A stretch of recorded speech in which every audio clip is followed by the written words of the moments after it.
Alright. Okay, so I learned my lesson.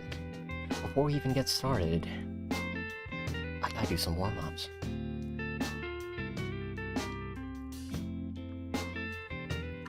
Because I'm still not happy with this pose. Yeah.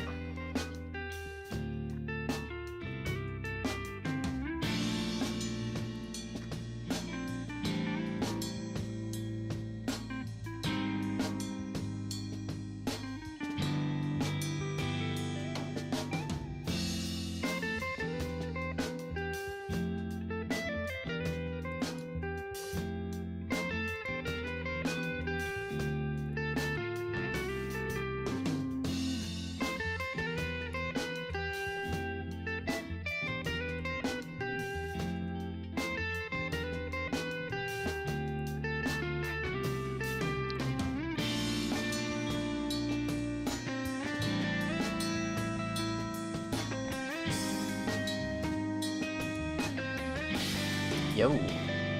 How's it going, Syrup? How's your day been?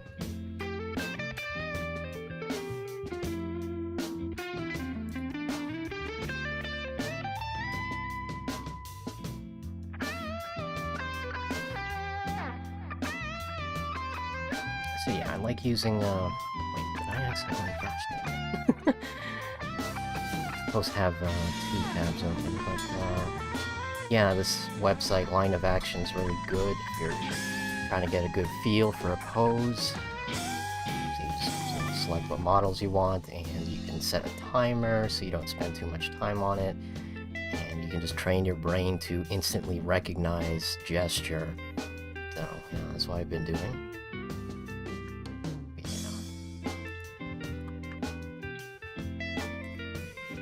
I'm just going to warm up for a few minutes, and we can get back to working on Cataclysm Club.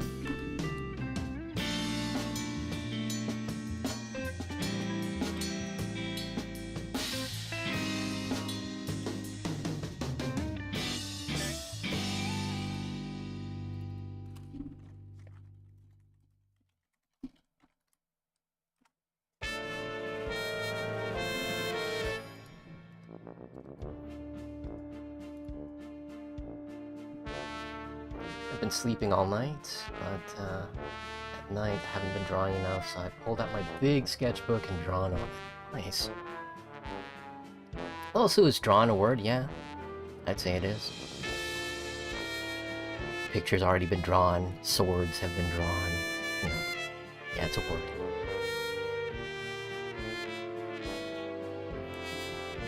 Unless my education has failed me, which wouldn't be a first time.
used to have problems with the pose. I just spend 1 or 2 minutes looking at a reference, then just draw the stick figure, then the torso boxes, and the little head, and so on. Yeah, I'm starting to get a feel for it too. I just need to work through a lot of bad habits of mine where I just immediately start going into details. It's like, yeah, just simplify it first, you know, work on the pose, make sure everything's right, and then you can work on the details.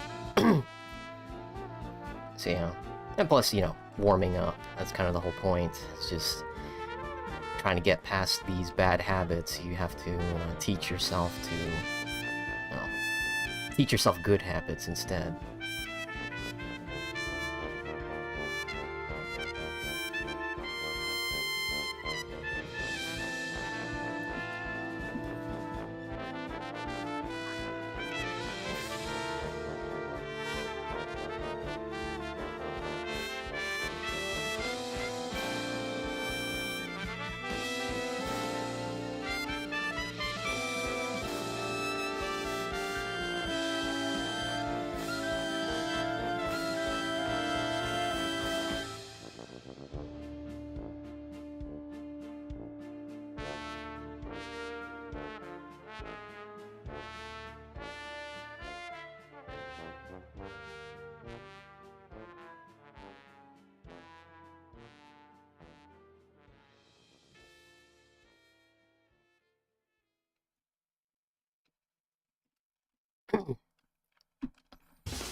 Feel like I'm warmed up.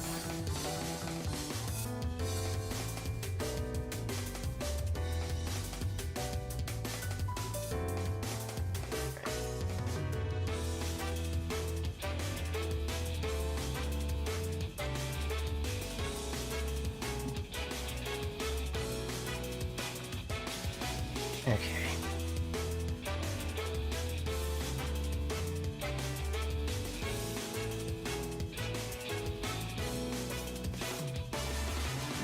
No, I don't want to completely erase my first go.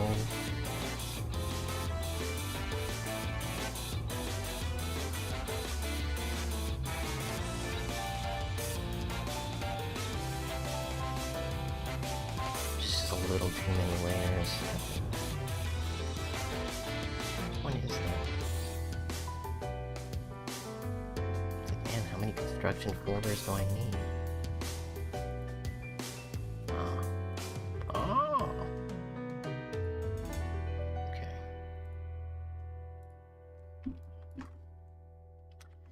Have you done any spreadsheets? No, not as much as I should. I do know that using spreadsheets helps keep track of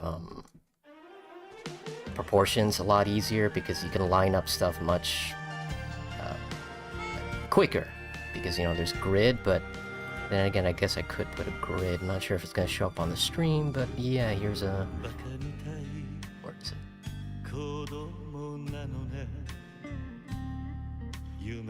Is it view? Yes, here it is. So yeah. So you can see that there's lines. In fact, you can, if you're working on buildings or furniture, you can actually snap to the grid forgot what setting that is, but I know that's an option. Oh, here. No, that's not it.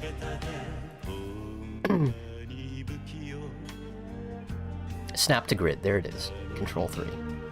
Oh, you can't see the window. Gosh damn it. Okay. But yeah, there's a setting in Clip Studio Paint that allows you to put a grid on the paper and on the canvas, and you can also snap to it. So if you're working on buildings and stuff, it's really useful.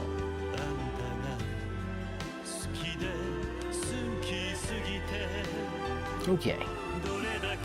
Let's try this pose again, shall we?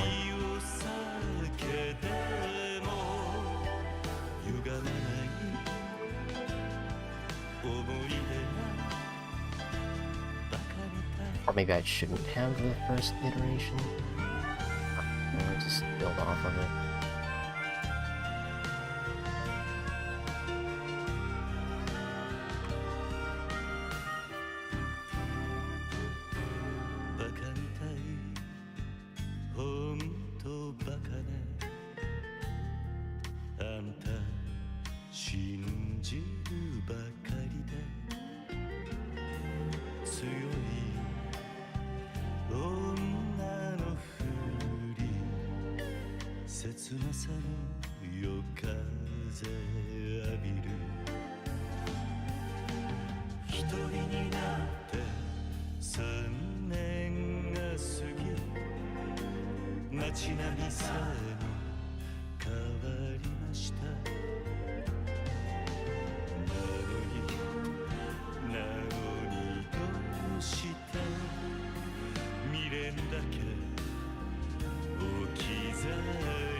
I don't know how to use Clip Studio Sense. I mainly main phone and tablet. Oh, that's good. I mean, you gotta use what sources you have. Like, I was tempted to use a tablet, or get a tablet, like iPad or something, but I realized that I like having a keyboard as well, because, you know, I like typing out the names of these folders and layers. And I have more experience with a laptop than I do with a tablet.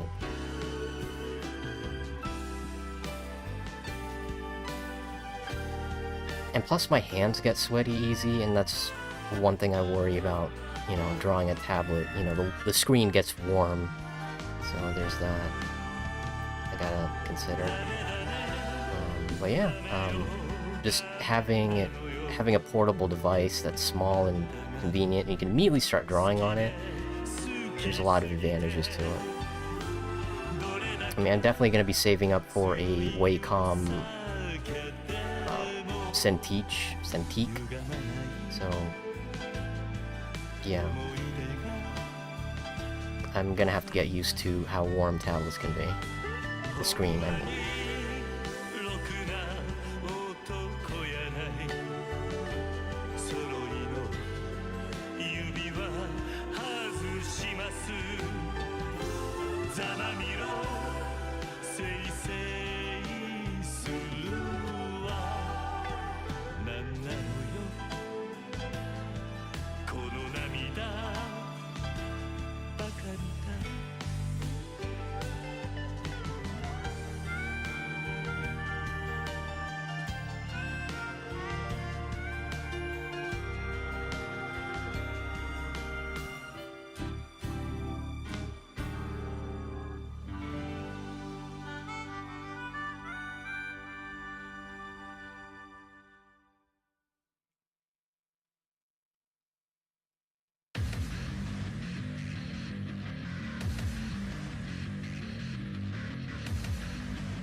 she hiding something behind her back? Yes, she is. I mean, it's kind of hard to see from the construction layer, but it's a little Monokuma toy.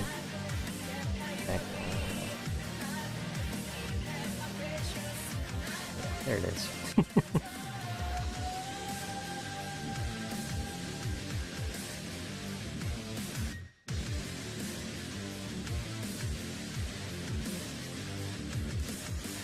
Oh, what am I doing? It's wrong.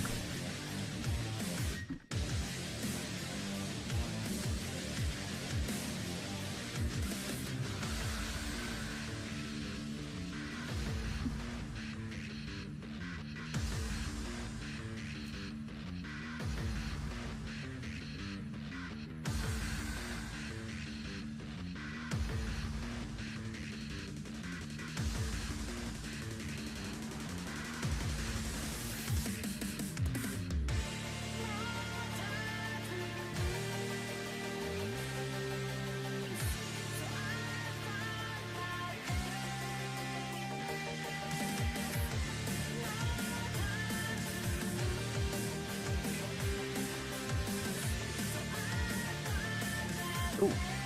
How's it going, Drayden?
Aimon's voice is so annoying. Are you talking about the English dub or Japanese, or just both in general?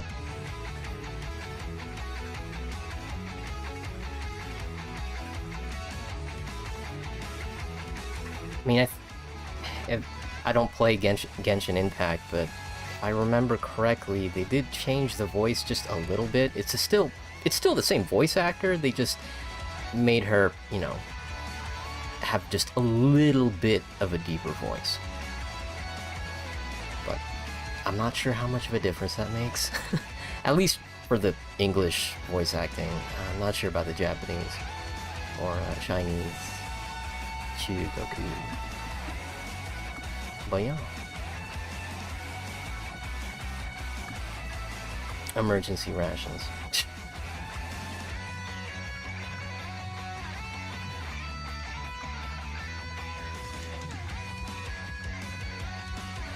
Both in general.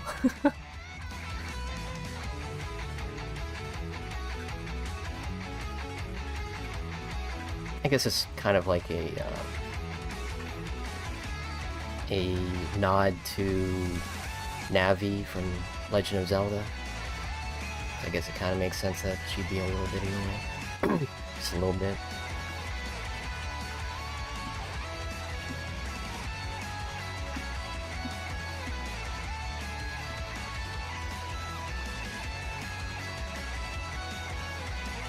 Ehe, de nanda yo.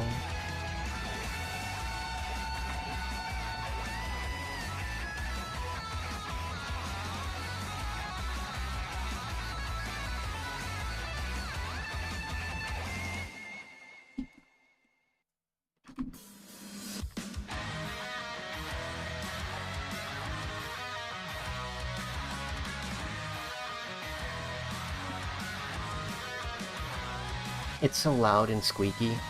Yeah, I can see how it gets on people's nerves. Like, I'm personally fine with it, but that's only because I've had Paimon as my badge in Honkai Impact. So whenever she chimes in, it's only on occasion. So I guess I just... I got the decaf version of Paimon. It's not nearly as sugar-coated. It's just quick and punchy. If that makes sense.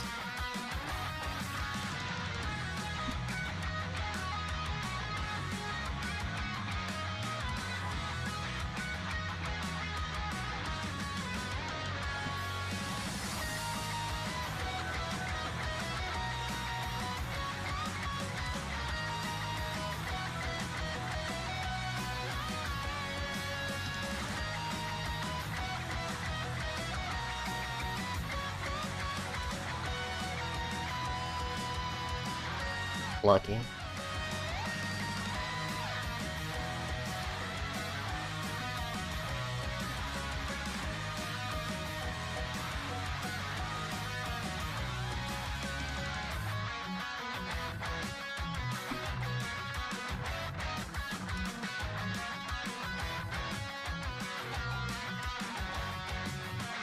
Gotta hear the emergency food almost every conversation.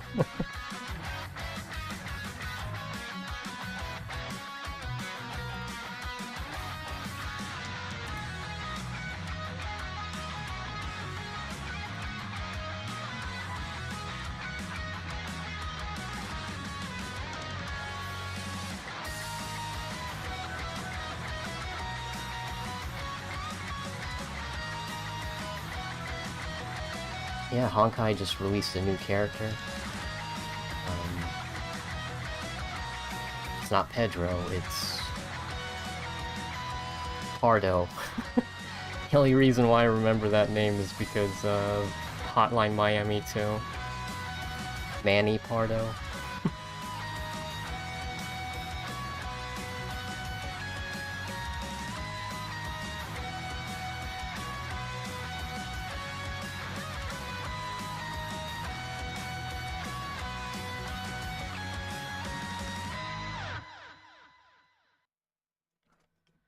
Yeah, Honkai Impact, it's like a little cat girl lady. It's totes adorbs.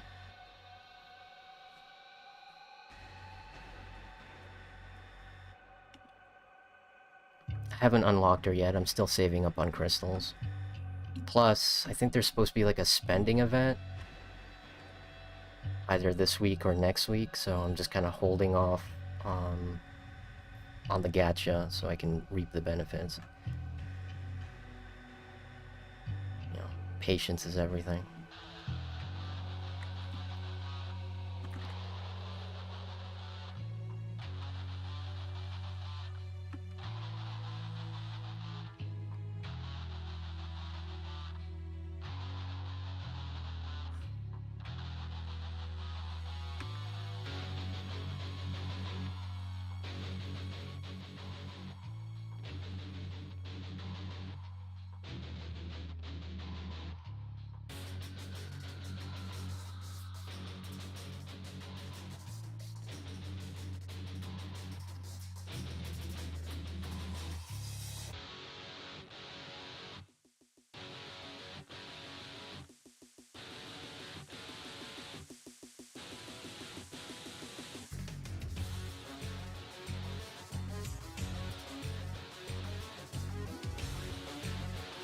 Downloading Honkai Impact, but it takes too much space. Oh yeah, trust me, I had to get like a brand new phone just so I can feel comfortable with playing Honkai on the go again.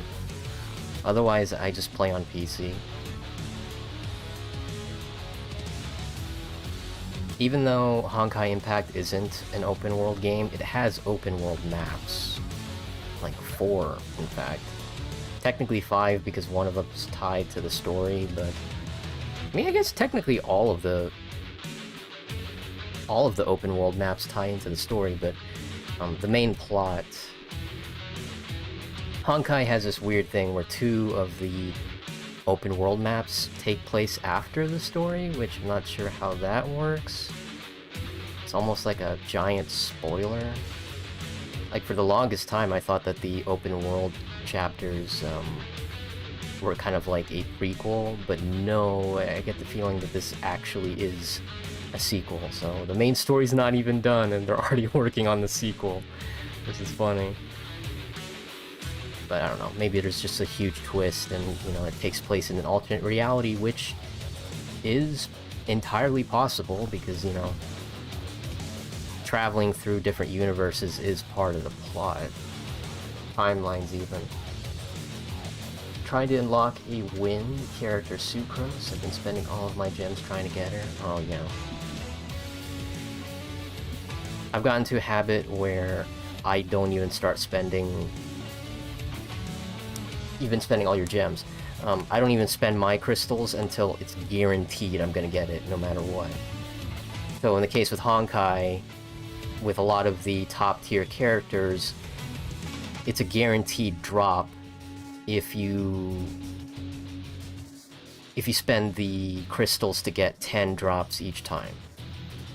So if you get 10 drops and you still haven't gotten the character yet, they just straight up give them to you, which is great. And what's even better is it carries on to the next event. So if you didn't get that character then, you can get a new character later. Or, you know, you can just wait for it to come back again. Show some gameplay of Honkai one day. I'll probably do that. Tell you what, let me finish sketching Junko real quick, and I can play a little bit of Honkai, because I still need to do a couple of my dailies before I'm good for the rest of the day. But yeah. But the main game for tonight is going to be Tenchu 3, because I've just kind of been putting that off. And that game's really fun. You really feel like a ninja. So, makes me feel bad because, you know, they don't make Tenchu games anymore. It's kind of a dead IP. You know, kind of like Guitar Hero. I mean, does Guitar Hero still make DLC, or they're just kind of done? Because I haven't heard from Guitar Hero in a while. Guitar Hero or Rock Band, and I get it, you know. Acquiring songs for Guitar Hero and Rock Band is really expensive because the music industry is kind of fucked. But yeah, I do miss those times where you could just go to a friend's house and boot up Guitar Hero. And I know a lot of people still stream it too. Probably not on YouTube, because actually I don't even know where you're supposed to stream it. There's so many copyrighted songs. But yeah, it's kind of a shame. What a shame.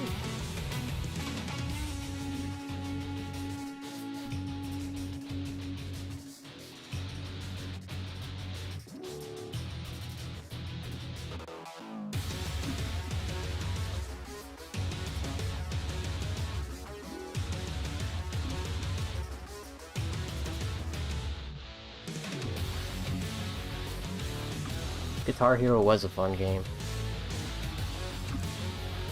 I regret to this day that I sold Guitar Hero 1, 2, and 3, including the guitars, for like $80. But this was like way back in high school, so $80 kind of sounded nice. And I thought that Guitar Hero would be a series that would last, so it's like, yeah, man, it's whatever. I can always get more Guitar Hero games. Yeah, no. Like, I don't regret the $80, but I do regret just not having Guitar Hero anymore. The only Guitar Hero I have is Guitar Hero World Tour on the Wii. So, there's that.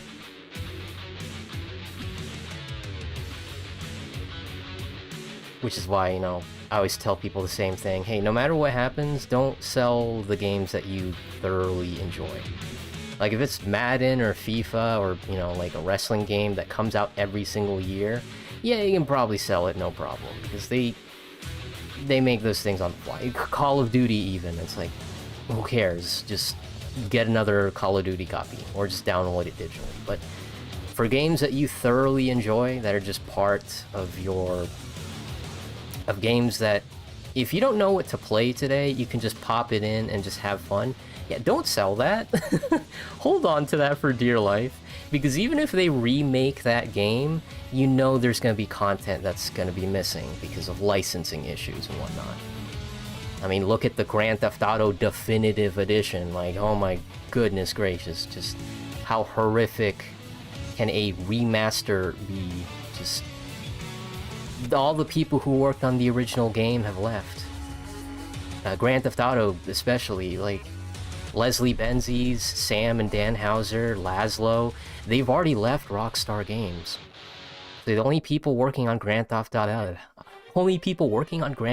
today are the people who they hired to replace them. You don't even have like the creative people who made it, so you know.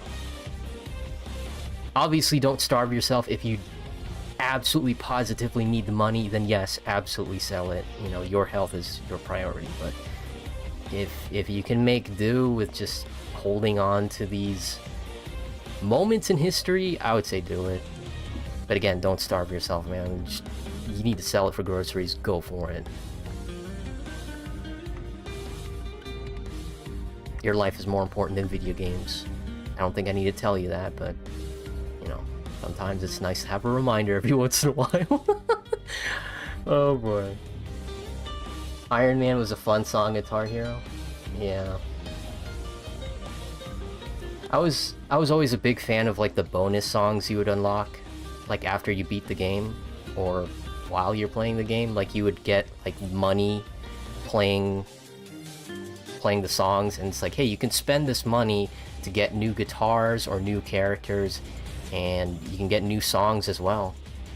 And that was like the first time I experienced DLC, because I had the PlayStation 2 version of the Guitar Hero games, and I was really annoyed hearing that, oh yeah, if you have the Xbox version, you can buy more songs as DLC. And I'm like, I want those songs.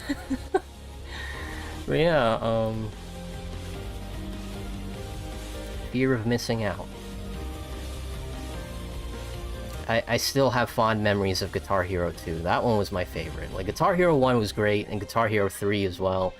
But Guitar Hero 2, that's when I'm like, hey, this series is amazing. I'm definitely going to be getting the next one. I even got, like, Guitar Hero 80s edition, whatever that one was called. And that was fun, too, even though it was just a reskin of Guitar Hero 2 with less songs, which is funny. But I still bought it, and I still had fun. They had Flock of Seagulls on that. It ran so far away, couldn't get away. And of course, you know, the finale of Guitar Hero 2, you get to play Freebird. Like, geez, man, what a moment. What a moment in time. That's a funny thing about nostalgia. You don't know what you had until it's long past gone, but it's fun to look back. Like, you did have a good time back then. And those times can still come back, because thankfully the internet has done an amazing job preserving video games, much better than any other video game company. That's why a lot of people, myself included, have kind of a beef with Nintendo. They're like, yeah, we don't want you to listen to these songs on YouTube. The only way you can listen to these Legend of Zelda or Super Mario songs is if you own the game and you pop in the game and you listen to it there. And then Square Enix over here is like, hey, we put all our Final Fantasy songs on Spotify, so you enjoy yourself. It's almost like they're flexing on Nintendo, like, whoa. I'm sorry, you can't let us listen to your music? Well, here's our music. So, yeah.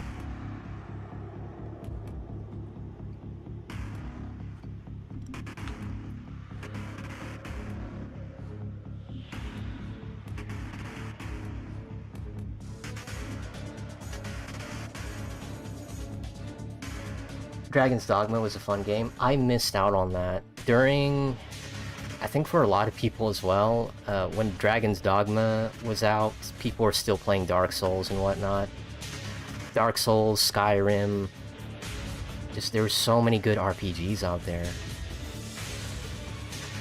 Deus Ex, which I missed out on as well, which is why, like, what is it, next week?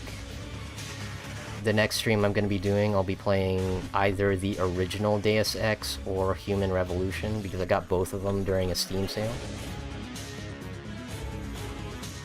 And, you know, not just those games, but it's funny just how, like, you gravitate towards certain games, even if there are other games in the same genre. Like, I missed out on a good chunk of Metal Gear Solid because I was busy with Splinter Cell and Sly Cooper. I never got into the Jak and Daxter series because I was busy with Sly Cooper and Ratchet and Clank. So, yeah. I can imagine I would have definitely enjoyed it, it's just I only had so much time and so much money as a high schooler or middle schooler. I can't buy every video game, so... yeah. And now that I do have the money to buy games, it's like I still need to, like, keep tabs on my time, because I can't be buying games and just... I don't have time to play them all. Which, you know, makes me feel bad. Like, I recently finished Final Fantasy Origin, Stranger of Paradise, Final Fantasy Origin, and I'm just kind of laughing because I'm the only person on my friends list who's played it. Everyone else is playing Elden Ring. And I'll eventually get around to Elden Ring, but I had fun with Stranger of Paradise. This is basically like a modern retelling of the original Final Fantasy, just with more edge. Like that early 2000s edge that you gotta love to hate. Like, I was tempted to make a Linkin Park AMV with the cutscenes in Stranger of Paradise now that the final game is out, but one thing, it's already been done before, and two, YouTube copyright is not gonna like me blasting Linkin Park during a Final Fantasy AMV. So, yeah.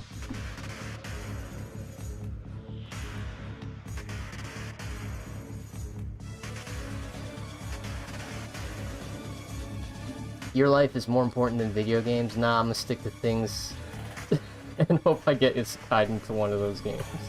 They had poor marketing, sadly. Yeah, they did. I mean, it spawned a lot of memes, but unfortunately it doesn't always translate into better sales. Apparently it sold better in the West than it did in Japan, which doesn't surprise me at all. It's a very American Final Fantasy.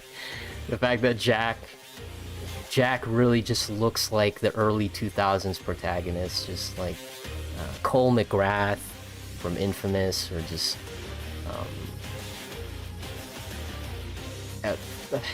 even Sam Fisher from Splinter Cell. You just that iconic action hero, balding, not really bald, but shaved head, just like super stoic, really aggressive man.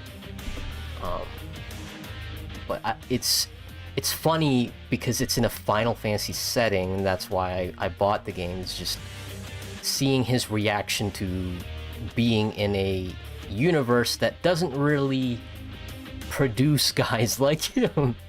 Like, it very much feels like an isekai. Like, Jack doesn't feel like a Final Fantasy character, which is why it's so much fun watching him react to stuff. He really doesn't care about anything except killing chaos. And you gotta love that. Well, I mean, that's not really entirely true. He does care about his teammates, but, you know, he doesn't really show it as much. So I guess he's kind of like a tsundere, maybe. But yeah, I don't want to give it too much away. But at the same time, it's Final Fantasy 1. You already know how this story ends. In fact, they kind of spoiled Jack's full name with one of the statues that you can pre-order. So there's that.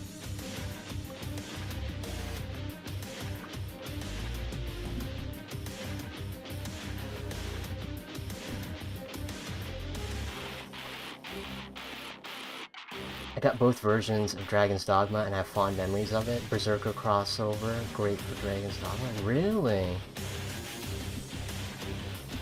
funny enough, I watched Super Eyepatch Wolf's video on why you should still read the Berserk manga, even though it'll never have a proper ending. And, yeah. I can see where he's coming from. Just looking at the art of Berserk, goodness gracious. Blood, sweat, and tears was put in to make that art. And I can see why, you know, people might not get into Berserk just because of the subject matter just being way too dark. If you're susceptible to media that is very trigger warning happy, yeah, Berserk might be going a bit too far. But then again, I underestimate people. Like, I tell people, hey, you know, as much as I love Doki Doki Literature Club, probably shouldn't play it if you are having really bad negative thoughts about yourself, or, you know, just... or if you really can't handle horror games in general. Yeah, don't be playing Doki Doki. But, you know, what do I know? I mean, kids are growing up to Five Nights at Freddy's and Hello Neighbor, so... Kids, like anybody, they enjoy being scared. Up to a certain point, of course. I like being scared as well, even though I'm a massive coward, especially with horror games. But even though I like being scared, I don't like being disturbed or disgusted, so... That's why I never really finished the Saw series. It's like, yeah, it's not really for me. Like, at a certain point, it really is just torture porn, and, you know, just whatever floats your boat, Chief, but I can't finish this. I'm good.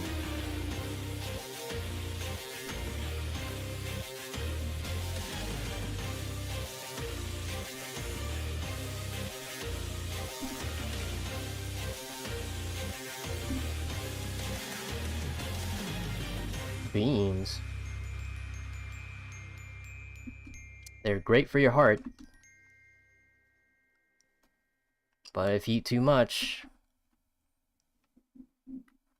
then they make you do stuff. You play Final Fantasy 1-2 on Game Boy as a kid? Funny enough, I do remember playing a Final Fantasy game on the Game Boy, but I was way too young to understand it, so I just kind of stopped and just popped in Kirby. I don't even remember which Final Fantasy it was.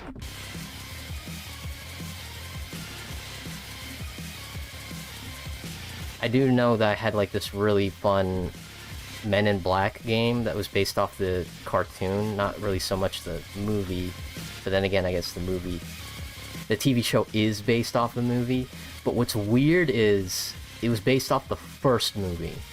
And if you remember the first Men in Black movie, at the end of the movie, Agent K, was it? Or was it J? I think it was Agent K. He already retired. You know, he did the flashback, the light thingy, and he's living happily ever after.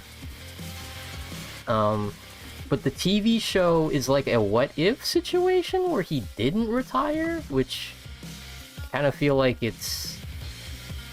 kind of goes against the whole point of the movie, is just him finding somebody who can replace him, because, you know, he just wants to live a quiet life. But the TV show was fun. It was like super dark too, even for a kids show. I was surprised with what they got away with. I mean, Guts was a war. I'm so used to watching horror games, I can't spend a second in a fan game. I even saw a review saying the game was too scary. Yeah.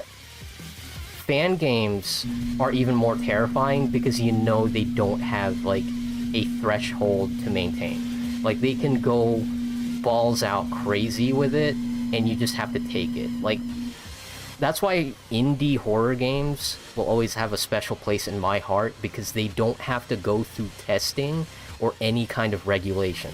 They can show you the most messed up stuff, and they don't need to ease up on the jump scares either. Which is why it makes it even more terrifying.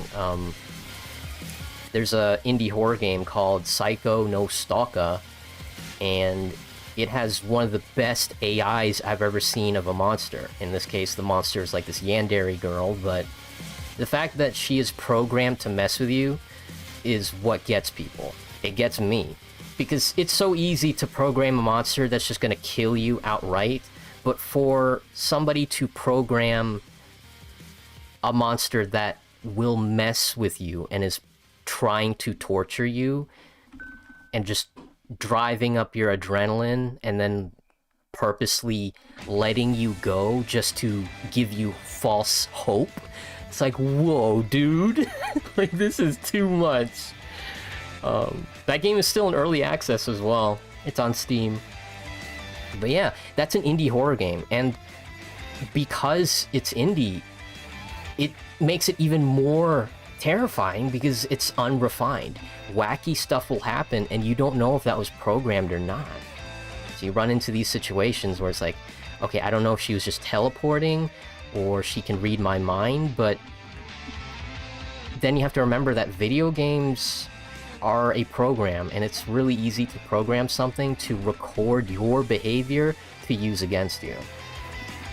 Like, there was this podcast, I want to say it was with Super Castle Beast, you know, Woolly Versus, and they mentioned how if fighting games want to take things to the next level, at least as far as, you know, labs and tutorials go, you can have it so that the fighting game records your combos, records how you play certain characters, and they can make an AI that's designed to fight you with your own skills.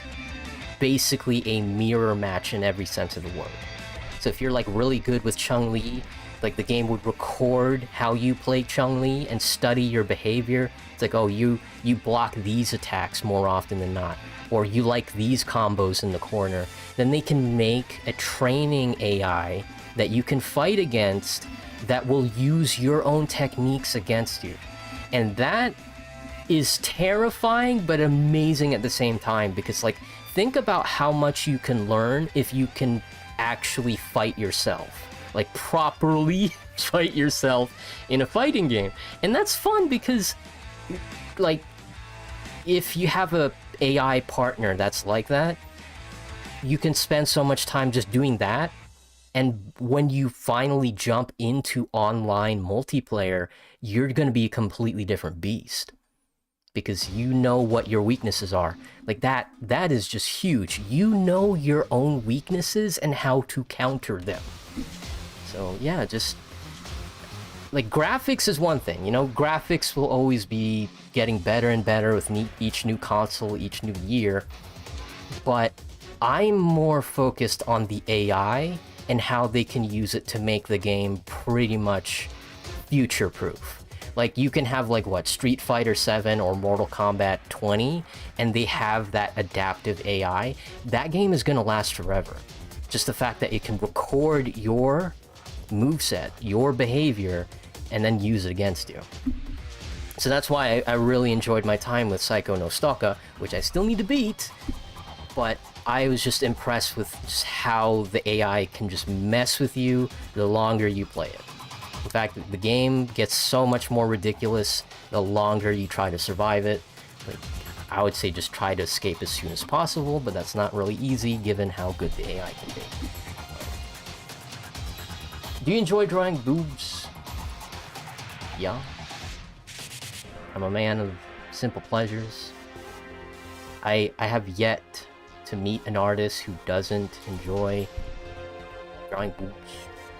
It is what it is. It's like, it's like music. Like, if somebody just walks up to you and says they don't like music, you're gonna look at them like they're an alien. It's like any type of music? Like, you just don't like music at all? Like, that's so... I mean, it's not impossible, it's just... okay? Which, I guess it kind of brought me out of it. If you watched Coco, that Disney movie, was it Disney or Pixar?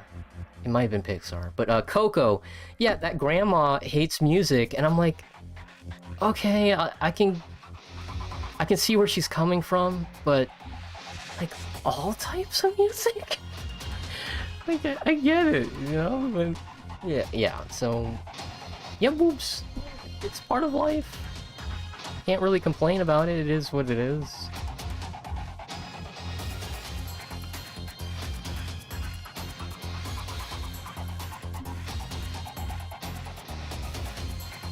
Quite literally the circles of life. Well, they're more, you know, I guess it depends on the shape. But, yeah, we don't want to get into that. I'm trying to keep this stream alive. Can't really do that if it's gonna get flagged for content. Yeah. Controversial take. Boobs are great. Don't at me. I also feel like a pussycat because I'm scared to play some horror games, and there are Roblox games also known as Legos. Yeah, you know what? Don't underestimate Roblox either. They give you the tools you need to make whatever game you want, and I've seen some of the creative stuff that people do with it. Just fantastic. You know, when you're given the proper motivation, inspiration, it's amazing what people can come up with. Not just Roblox, but Dreams on the PlayStation 4 and 5? Dreams? Jeez, like, people...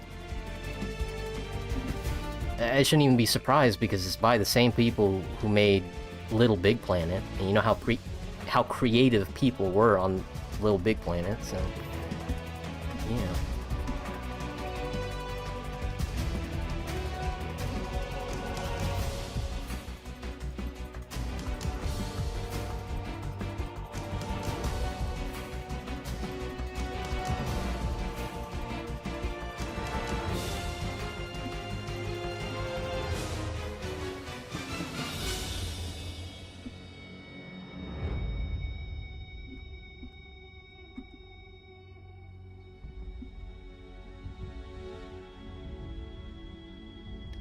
The fighting yourself part would be hilarious if you just spam leg sweep or kick.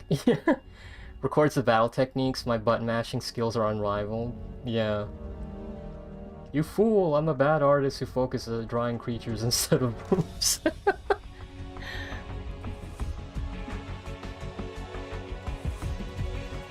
Thank you for your in-depth response anytime.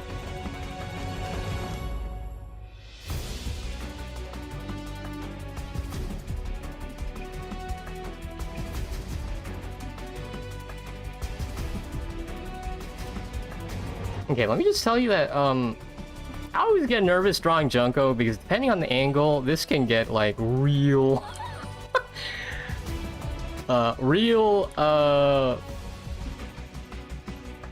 I'll just show it to you. There's no better way to explain it than just showing you the character. Just...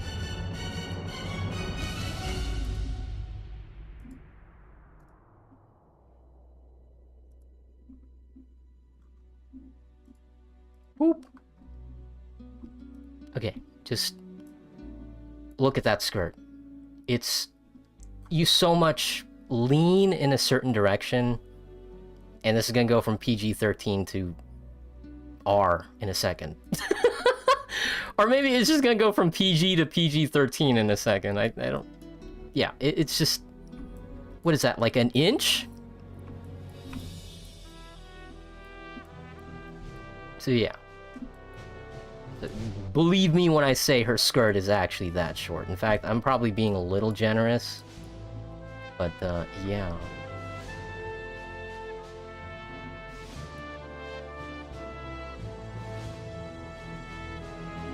There's just no leeway. And I'm trying to be historically accurate with her, so...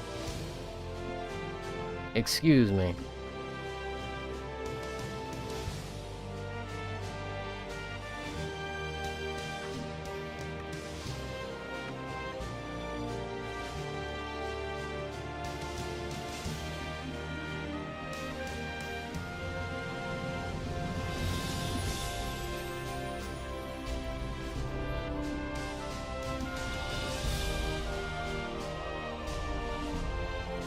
Yo, how's it going, Moonflower? it's not a mini skirt, it's a micro skirt. Gotta draw those curves, man. The creators of Danganronpa made sure that artists would have many problems trying to draw Junko. Yeah. The toughest choices require the strongest wills.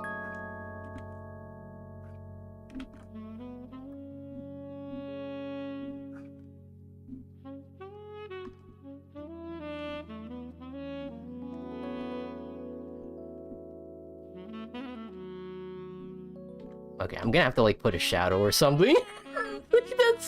that's way too much. He's like, all right, look, I'll put some shadow when we get to the coloring phase. It's like, that's already just a panty shot, man. I can't avoid it. The angle calls for it. That's ridiculous. But not that she cares or anything. It's just.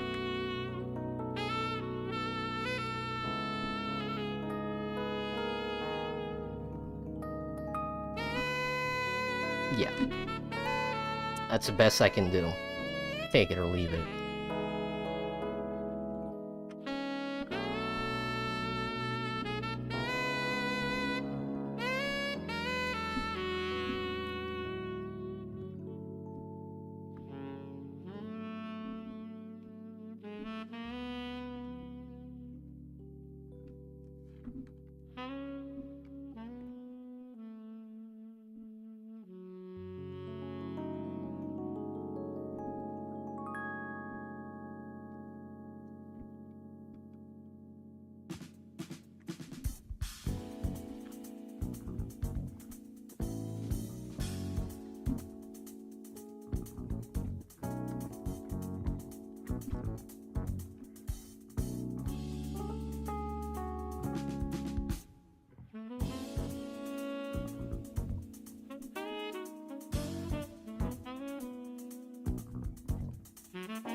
Do you remember JetX? You mean the channel? JetX was like a channel block on Disney, right? I remember what was it, Super Monkey Hyperforce something? There was also, they showed that Buzz Lightyear animated show on JetX, didn't they? And American Dragon Jake Long, I want to say.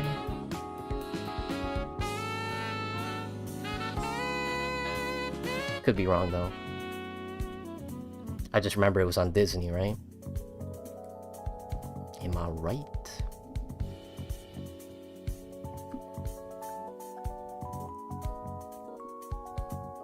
Sometimes being accurate is too much for people. For a special panel, maybe you can have the characters swap outfits. Absolutely, I've been sitting on that idea for a while, and that's just like so much fun to think about. Like, and depending on what day it is, I always flip-flop between which characters should switch outfits with who. Because it's a lot of fun. But at the same time, I do need to take in consideration with the color palette. I think it'd be kind of cute if Monica and Alma switch outfits because they're both from horror games. But Junko and 21 switching outfits. I think it would work. I was a little worried about the red clashing with the pink, but it might work because her eyes are red. So yeah, I mean... Or we can just go nuts and have 21 switch with Monica's outfit. It's like, alright, hang on now. But yeah, definitely been sitting on that idea for a while. I remember seeing a funny video where a guy was playing and was attacked by a guy with a knife, so in self-defense he did the same thing. Basically, jeez! Yeah, it's like, Wolfenstein. Wolfenstein, the New Colossus? No, not the New Colossus. Wolfenstein, the New Order, and Wolfenstein, the Old Blood, they have a mechanic where if an enemy is stabbing you, you can counter-stab, which is just hilarious to witness. How's it going, Rei Nagasaga? Actual stabbing or like Counter-Strike stabbing? British shanking. That's a proper rumble, mate.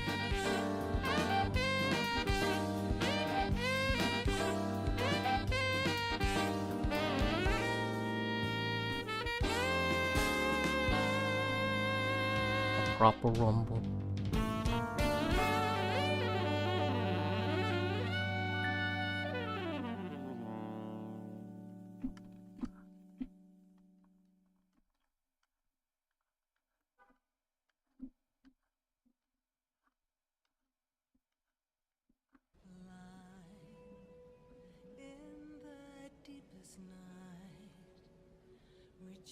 The real question is which character is going to be sexualized wearing Alma's small outfit. So I think just to keep it true with the character, the size of the outfit is just going to match their proportions. So with Alma's case, her sleeves don't her sleeves cover her hands, except, you know, if she just is holding onto something. It really just depends on like what I really want to show off. Like with the P90, I can't have the sleeves cover up her hands because she'll basically be covering like 90% of the P90. But if she's like eating pizza, yeah, she's gonna use her sleeve. So that's just kind of the joke. And in a similar vein to Pop Team Epic, in fact, let me pull that up real quick. Uno momento. So Pop Team Epic does this thing where the characters themselves are very simple to draw, but when they draw the hands, they make them like super realistic, which I love, and I wanted to carry on that joke with Alma. Because she's a very simple character to draw, but yeah, this dumb meme. Yeah, very simple character, and then just like super realistic hand for some reason. Which I love. I absolutely love that. I didn't even make that a joke here. Here's the Blu-ray version.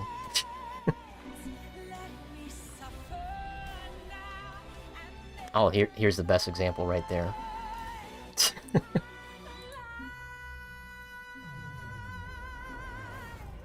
So I love that. Reminds me of classic SpongeBob, where the characters are very simple, but then something to be like super detailed, like uncomfortably detailed. So yeah. So with Alma, she just kind of has that Pop Team Epic thing, where just very simple character to draw, and then you just get like super realistic hands for literally no reason, other than I think it's funny. But for the most part, her hands are going to be covered up. It's like she's hiding her power level. So whoever switches outfits with her, their hands are going to be covered up. Because otherwise, if their outfits don't match their portions, then her shirt would basically be like a tank top for most characters.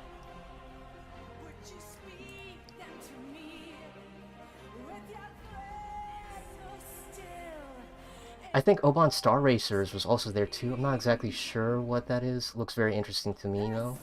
Yeah, Oban Star Racers, it's on Amazon. Like, I've been meaning to get back to watching that show because I remember periodically tuning in and just... I thought it was cool. Like, it had like that really cool world building where each racer had their own universe and they have their own reasons for, you know, winning the race. But of course, you know, I only care about the main characters. It's like, yeah, I just want them to win. Why are you showing me these other characters? But yeah, apparently they're announcing a new season. They had a Kickstarter for the Blu-ray release of the original series, and they may have made enough money to make a new season. Not sure how that's going to pan out. Not sure if they have the original voice actors on tow. But yeah, good luck to them. Because I thought that series was already over, but I guess there's still more to tell, maybe? French company, I believe. French company, but they're emulating the anime style because, you know, anime style is really appealing. So yeah, I mean, Oban Star Racers was something I watched before Avatar. Avatar: The Last Airbender, that's when I was like really diligent with my shows. It's like, alright, there's an ongoing story, I cannot miss these episodes. Like, I really have to like tune in every time there's a new episode. So, yeah, Avatar: The Last Airbender is fantastic. It's one of my favorite cartoons, right next to Courage the Cowardly Dog. And Invader Zim, of course. Of course! Hey Arnold. Rugrats. Rocko's Modern Life. One of them will have to show their legs if you're gonna switch their clothes. Yeah. Yep. Feet. That's gonna get demonetized. I personally don't care for it. I mean, you know, whatever floats your boat. I just find it funny that there's just... Like, of all the fetishes on the internet, that one is the one that gets memed the hardest. Because it's just so readily available. Because most people currently are in possession of 2 feet. 2 foots. So, you know, we don't kink shame here, we just judge silently and post emojis. So whatever floats your boat, you know, is whatever. But, you know, me personally, I rarely draw feet because everybody wears shoes. So why? Yeah, I mean, I still need to learn it, of course, you know, anatomy, but yeah, I don't really put that much of emphasis. Like, yeah, that's a foot. If it looks like a foot, I'm done. I'm moving on. I don't need to add more details. That costs extra. Do you do VA, voice acting? No, but in the future, I will. Because one of the stories I'm going to be working on is animation. And not only to save budget on voice actors, but one of the characters is literally just me. It's me for real, like for real, for real. I might as well voice this character because it's literally just me. And I tell this to people all the time. There's nothing wrong with having a self-insert character, but my advice, make that character worse than you are currently. Don't make a self-insert character that's better than you. That will make you feel worse. Like, make a self-insert character that just has so much problems that they need to overcome.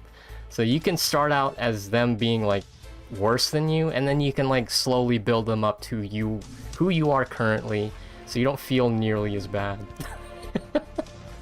Because the tricky thing with having a self-insert character is you feel like you're stuck writing a certain way, and you don't have any leeway to properly, whatchamacallit? Properly give the character a character arc, because it's just you. And your life, you're currently an ongoing process. You're a work in progress. So why are you going to make a self-insert character when you yourself haven't figured yourself out first? So, but it's good to make a self-insert character who's worse than you, because all they have to do is just get to your level currently. That's easier to achieve. If you make a self-insert character that's better than you, then you have no room to grow. Quite literally, you have no room to grow because you think that highly of yourself, which you do need to be happy with who you are. You need to be honest with who you are, but in the realm of storytelling, you know this character's gonna have to go through a lot of bullshit just to achieve their goals. Nobody wants to read a story where the character just gets what they want 100% of the time. That's people's biggest beef with, like, Mary Sue characters. Because there's no growth. They're already at 100%. So why even... You're already the best, so why try hard? You know? Everybody loves an underdog story, but in reality, stories have to be underdog stories. Like, the only times you hear about a story where somebody's already on the top is if the story is their downfall. Like, you know, even the Wolf of Wall Street didn't start that way. Like, Leonardo DiCaprio's character, he started off as a basic businessman, you know, stockbroker, and then he exploded in success, and then you watched him fall, and then rise again and fall. So yeah, you got to start somewhere. So yeah, I'm definitely gonna be jumping into voice acting.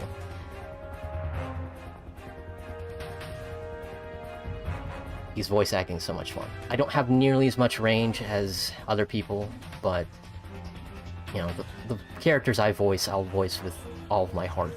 If that counts for anything. You know, I'll do my best. And you know, sometimes your best is good enough. But you know, don't just rely on it. Always try to improve.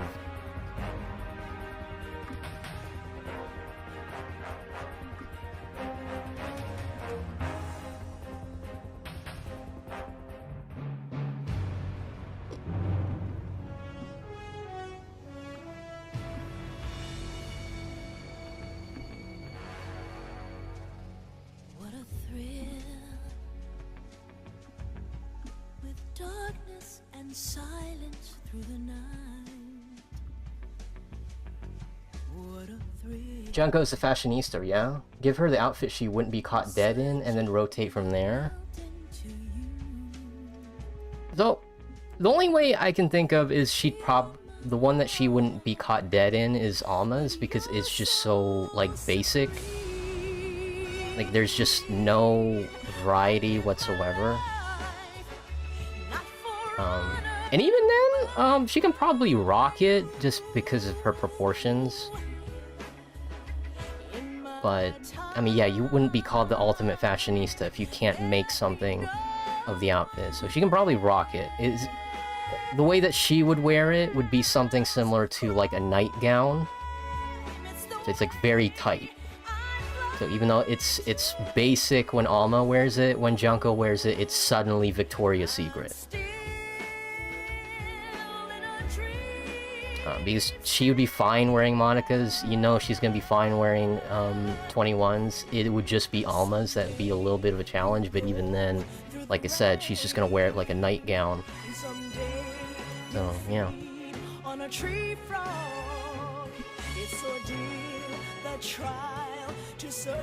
Oh, good morning, Liam. Ohayo gozaimasu.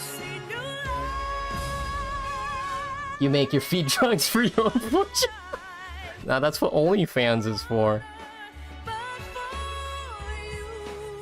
I think you should. I find your voice aptly soothing. Well, thank you. Got my parents to thank for that. And, you know, on top of that, I watch an unhealthy amount of TED Talk videos. Two of my favorite YouTubers out there are Matthew Matosis and Noah Caldwell-Gervais, and both of them make extremely long video game essays. And by extremely long, I mean like hours, like 5 hours. And Noah Caldwell-Gervais especially, he's a wordsmith. He loves pulling out the dictionary and introducing people to words that I didn't even realize were English, but they are. So it's nice to listen to people that care so much about the language to, you know, whop out specific words to properly convey the mood. Because, you know, I mean, you think English is a limiting language. I think it is, but there's a lot of words in the dictionary that we just don't use because it feels almost improper or impolite to use it in regular conversations because it sounds like you're trying to make fun of the other person for not being nearly as smart as you are. But in a YouTube video, in a long video essay, I don't care. It's like, I love discovering new words. I've been speaking English for like 90% of my life, and I still discover new words. 90%. More like 99% of my life I've been speaking English.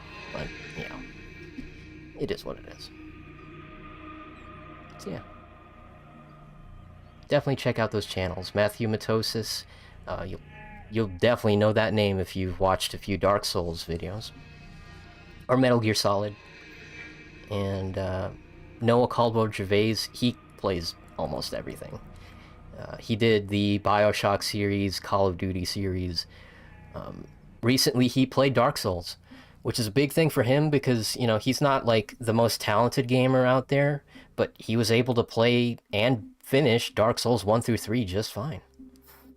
So yeah, he's definitely getting up there. Which goes to show you that anybody can play those games. Like, Dark Souls, the Dark Souls games don't need an easy mode because the game caters to every kind of playstyle. You just have to discover it. If that's the one thing that they can give people, is just better directions on how to, you know, counter whatever's messing them up. Because the be-all end-all easy mode for the Souls games is just co-op. It's like, I'm having a tough time beating this boss, just ask for help. If there's one thing the Dark Souls games will teach you, is don't be afraid to ask for help. And it's just the get good mentality that people are forcing on others that just kind of mess you up. Which, you know, to be fair, I do understand the mentality behind it. It's a get good. It's like, yeah, I know, but how? And magic, of course. If you want to have a relatively easy time with the Souls games, magic is the Achilles heel for a grand majority of the enemies. That paired with co-op, you're basically invincible.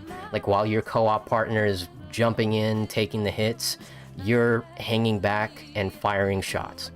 You cannot be touched. So, yeah, Dark Souls doesn't need an easy mode. You got magic and you got co-op.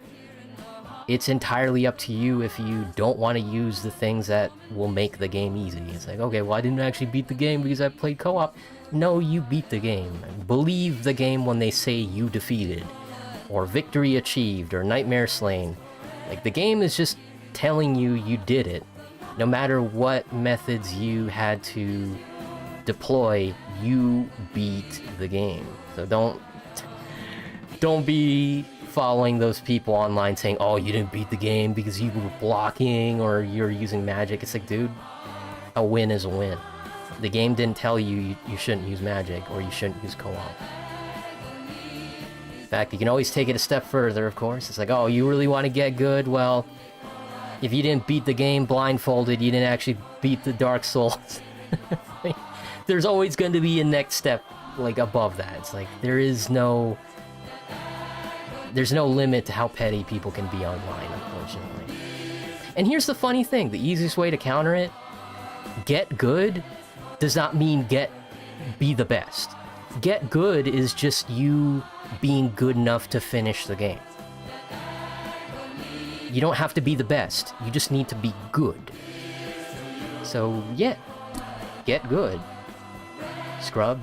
In fact, I hear that Elden Ring is like the easiest Souls game in the series, and people are still complaining that there should be an easy mode. So yeah, I mean, people just can't be happy. Or, you know, it is what it is. Like, games don't need to bend the knee just because it's difficult. In fact, that was like the whole mentality with Ninja Gaiden. Like, Ninja Gaiden is notoriously difficult. And when the playtesters approached the director, I forgot his name, but they approached the director and they said, hey, this game is really hard. Can we tone it down? At him. And then he made the game harder. It's like, oh, I'm sorry, is this game too hard for you? Yeah, let me turn it up. It's like, don't complain to me. that the game is too hard. If I can't beat the game, that's a problem. But I beat the game, so you who playtest this game need to get on my level. So I just find that funny. And like I said, like not every game needs to be for everybody, but you know, don't underestimate your skill at the same time. It's like, okay, I'm getting my ass handed to me. All right, like how do I beat this boss? You have the power of the internet at your fingertips. You can watch dozens, hundreds of YouTube videos about Dark Souls with all these different strategies you can deploy. The question is now, how much time do you want to put into research these tips? Do you want to put into research these tips? Because you can spend hours trying to beat the boss with brute force and with your own limited knowledge, or you can spend a couple of minutes just looking up tips online. And that's what people forget. Because back then, we had walkthroughs, we had like strategy guides that you can buy at the grocery store or Walmart. But now, you can just go on YouTube. In fact, some of the best tips you can find out about these games are from speedrunners. Speedrunners who don't have the convenience of leveling up their character to a certain point. So you know they have to use strategies that are just super optimal with their current level and their current equipment. And if you can incorporate their strategies to your own build, which you have like ample time to beef up your character, you're basically invincible. It sucks dying. Dying sucks, like, because we've already been hardwired to think, hey, I got a game over screen. I failed. I did something wrong. Which, you know, may very well be true, especially if it keeps happening for hours. But the biggest thing that you can do wrong is not seeking help when you need it. And this applies to real life. It's like, do you know how to do your taxes? No. Go find somebody who does. If your car breaks down, like, do you know how to fix your car? No. There's people who get paid to fix cars. And here you are playing this video game where you can't figure out how to beat a certain boss. There's so many free YouTube tutorials out there that you can learn. And you have to get into that mentality that learning is fun. And it is. It's just, we shouldn't treat it like as a punishment where it's like, oh, I had to look up help online, so I didn't actually beat the game because I needed somebody else's help. It's a fuck that. No. This is guerrilla warfare. You take every single win you get, especially with Dark Souls. If Dark Souls doesn't want to be fair, you don't have to be fair. Up to a certain point. Probably shouldn't hack the game. You're going to get banned. But, like, you have to use the game systems against them because you know they are stuck using their own programmed combos, while you, being a human being, your combos are infinite. You can employ any kind of strategy and it will work, while they are going to be using the exact same strategy every single time. Until they incorporate the adaptive AI I mentioned, where they're going to use their combos against you. That's going to be a thing. So look out for that. Like, probably the next Dark Souls game is going to have AI that will track your combos and use your weaknesses against you. That's going to be hell. But we haven't reached that point. They're not that sadistic. So for now, enjoy the fact that enemies have a set amount of movement and set amount of attacks. They telegraph. We have yet to fight an enemy who just is so fast that you blink and you got hit. And even they know that's not fair. Like, we're not gonna go against Ultra Instinct Goku, thankfully. Like, enemies in these Souls games will always telegraph their attacks. And if you've been fighting them for hours, you're gonna recognize when they cock their elbow, or when they twitch their shield. Like, you're gonna recognize these animations. And that's why, like, I always appreciate fighting games, because they taught me about, like, animations. You know, startup frames, invincibility frames. Like, I didn't start appreciating those terms until I start really getting into Dragon Ball FighterZ. And it really helps.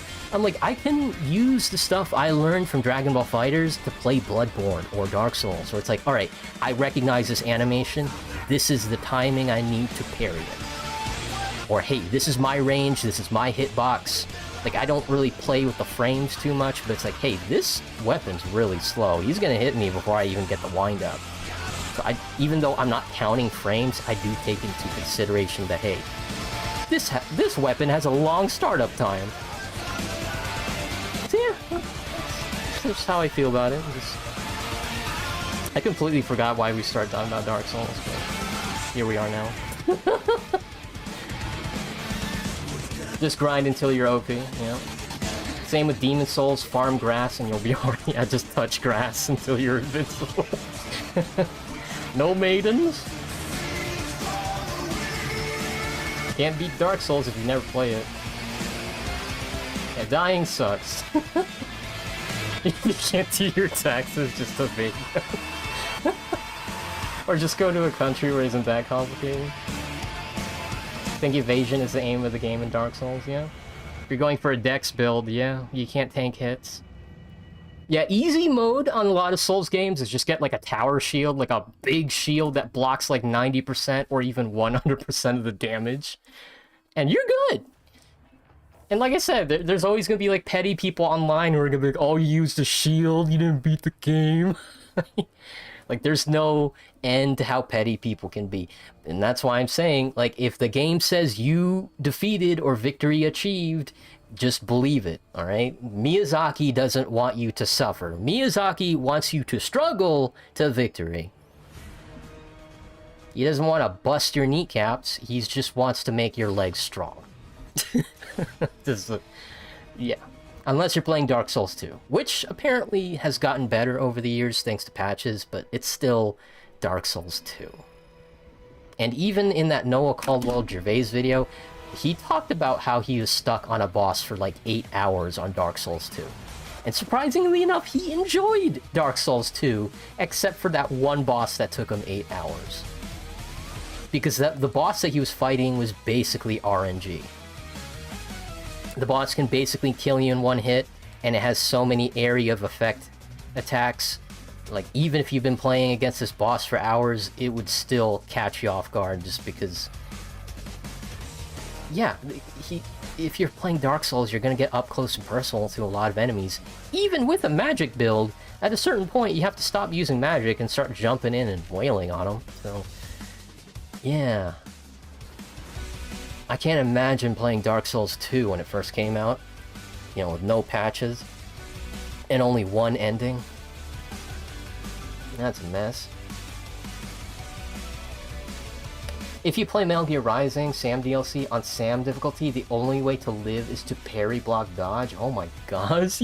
I only played the Sam DLC once, and I had a lot of fun with it, but I already knew that I had to use the taunt mechanic. Because in the taunt, when you taunt enemies, they become more aggressive, but they take more damage. But remember, they're more aggressive, so they're gonna absolutely go in and just punish you for taunting. So I only did it like a few times. I can only imagine playing it on the highest difficulty.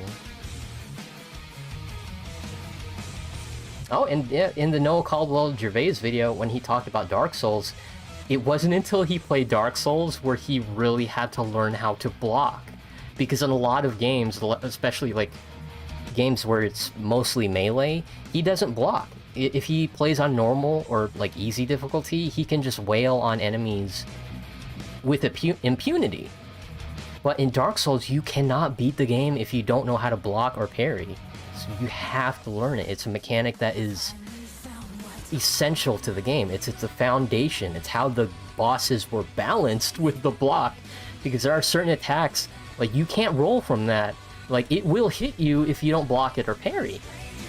Like fighting games in general, you cannot play a fighting game competently, not even competitively, but competently if you don't know how to block. Like, it's physically impossible for you to beat the story mode for Street Fighter or Mortal Kombat if you don't know how to block. It's that hard-grained into the game. So the fact that it wasn't until he played Dark Souls where he really, you know, appreciated that mechanic, it just goes to show you that, like, games can teach you things you didn't know you needed. Like, don't just like whine and complain that, oh, this game's too hard. It's like, okay, but did you use everything did you use all the tools in front of you? Are you missing something? Like a Call of Duty. You can't beat Call of Duty if you don't know how to aim down your sights. Like, you can get pretty far just hip firing on maybe the easiest difficulty, but have fun trying to no-scope when you get to those missions where sniping is mandatory or stealth is mandatory and you have to nail the headshot. So yeah, it's like, is there a gameplay mechanic that I'm missing that would benefit me? You know, just... I think that's just kind of the problem with a lot of people these days, is they don't have time to learn the game mechanics, or they don't feel like it. So when a game is like too hard or they keep dying, they immediately think it's the dev's fault. It's like, oh, this game sucks, I keep dying. It's like, alright, hang on now. Why do we have to jump to the extreme? Maybe there's something you're missing, like, you know... You know, like I said, dying sucks. It's just... You gotta learn. You're gonna learn today. It's like, what am I missing? Somebody please help me. I'm not just talking about like co-op partner, but just in general, like what can I do to improve my skill? How do I get good with what I got?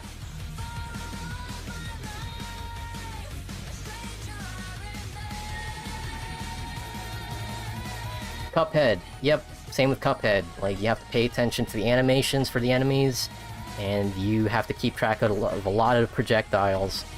But, you know, once you get good, that skill doesn't go away, and it transfers. Like with me, with Dragon Ball FighterZ, playing like Dark Souls or Bloodborne or, you know, whatever game comes out, you know how to play Cuphead, you can easily play Touhou, you can play Undertale, like all these bullet hell games, because if you know how to play Cuphead, you've already seen these mechanics before. That's the beauty of video game genre. It's like, there are skills that will transfer to other games. You know how to play Call of Duty, you can play Battlefield just fine. Apex Legends, just, you know how to first-person shoot. So, yeah. There's only like a very few amount of games that actually have skills that are exclusive to that game and nowhere else. But even then, you know, enough time has passed where even if a game is very niche, there's probably like a fan game out there where somebody like perfectly replicated the mechanics. Like Elite Beat Agents, if you remember that game on the DS, I would have never thought that somebody would just make like basically Elite Beat Agents but for PC, and that's Osu. You've seen that game. They don't make Dance Dance Revolution anymore, don't they? Well, here's Friday Night Funkin'. Now, I don't know if you can just plug in like a little, a dance pad, a dance mat, like Friday Night Funkin' like that. But, like, you've seen Friday Night Funkin'. It's just Dance Dance Revolution, just with more presentation. Yeah.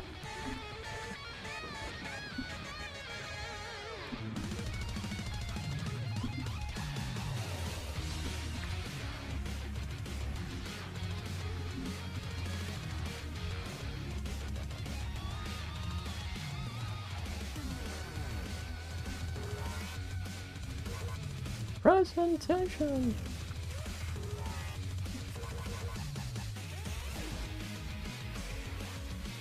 Dark Souls is like, you didn't learn how to block. Congrats, you'll die for the next 8 hours trying to learn. Blocking's for babies. Except in Kirby. I only block attacks in Kirby. I've had to put at least like 500 hours in Dark Souls 1, counting all my playthroughs on PS3 and PC. Wow. As much as I love Bloodborne, I've only beaten it twice. I guess it's, you know, just because I have to be in the mood for it.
jeez. Look at this. This is like a million times better than this.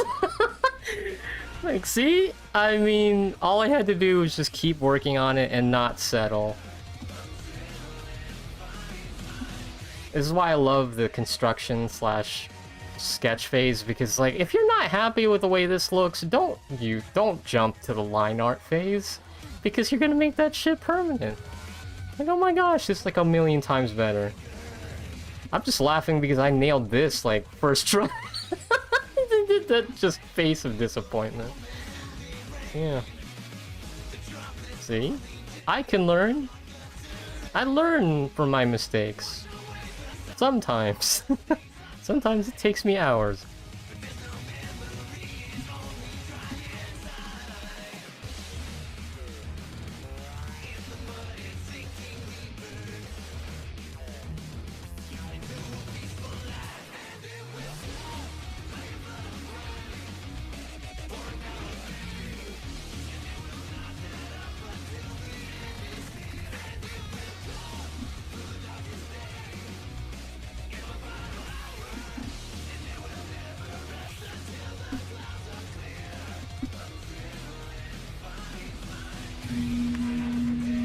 That's me.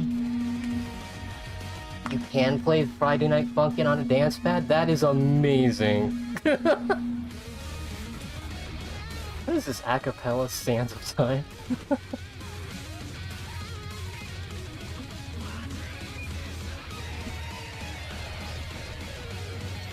This comparison's fucking gold. The Virgin Jungo versus the Chad Jungo.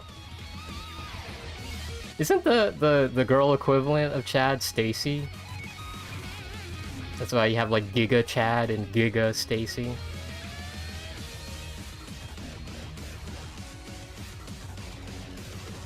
If you can't learn from your mistakes, you can't beat Dark Souls. Yup. Oh! I forgot the ear.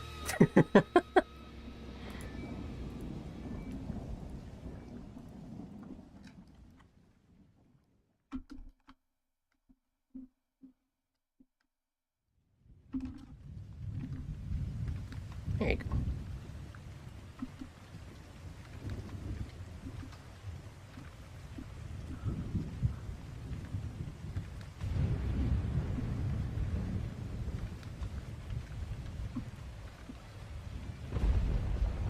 Alright, we're just gonna take a quick break, because I mentioned earlier that we're gonna play a little bit of Honkai, and I still need to get my dailies done anyway. So, we'll just jump to that real quick.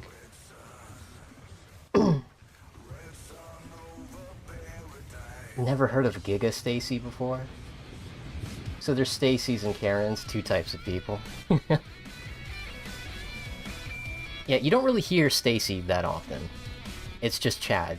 Big Chad energy. Or, not really big Chad energy, it's... I feel like Sigma is starting to take over, but it's like a balance. Like, people still use Chad, but at the same time, Sigma male is... It's a good counterbalance to it. I think Chad is still gonna outlast it, but I don't know. I'm not a good predictor on memes. It's amazing how some memes last longer than others, and others explode and they're just gone the next day. And some memes are just kind of eternal. Like over 9,000.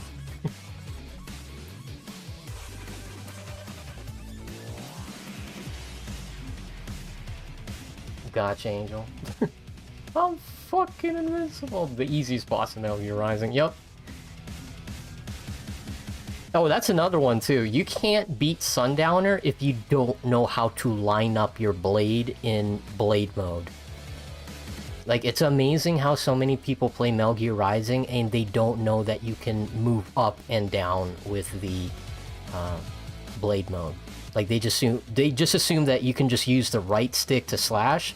They didn't know you can use the left stick to actually aim the blade. So, if you don't know how to do that, then Sundowner is going to be a tough time. It's going to be a bad time. Oh, shit. Alright. See, this is why it's good to just keep looking at your drawing, even though you feel like you're done. You know what I forgot? She has a necklace.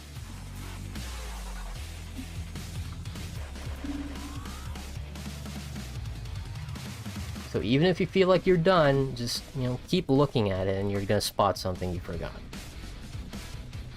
Unless you have photographic memory, which I don't. One day I will.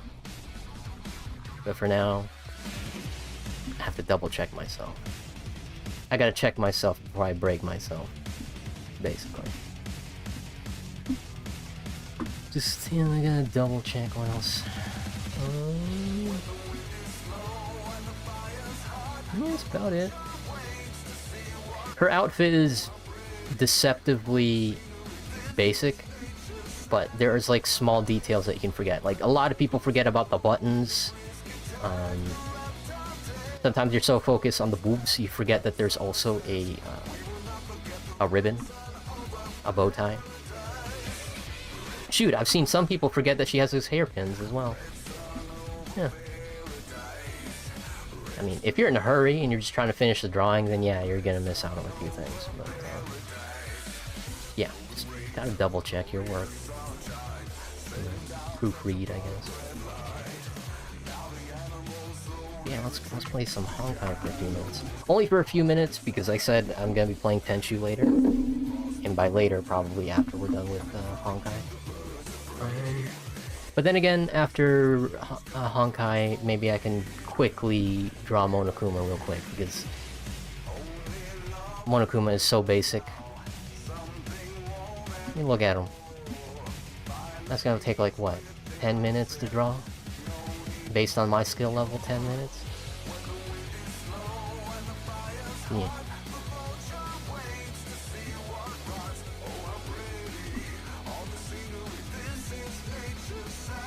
Let's boot up some Honkai.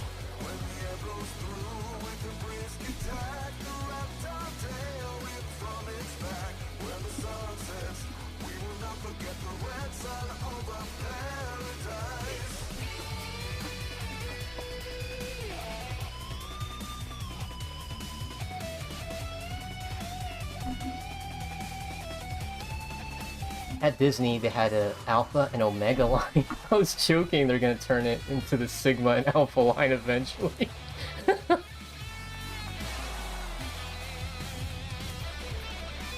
The game doesn't have you learn that while playing. I mean, you'll learn the hard way. It's just none of the enemies... When you activate Blade Mode, they usually line you up properly so that you don't have to move the left analog stick up and down. But for Sundowner, it's like you have to. It's not like... It's not optional, because if you miss, the shields explode and you take damage.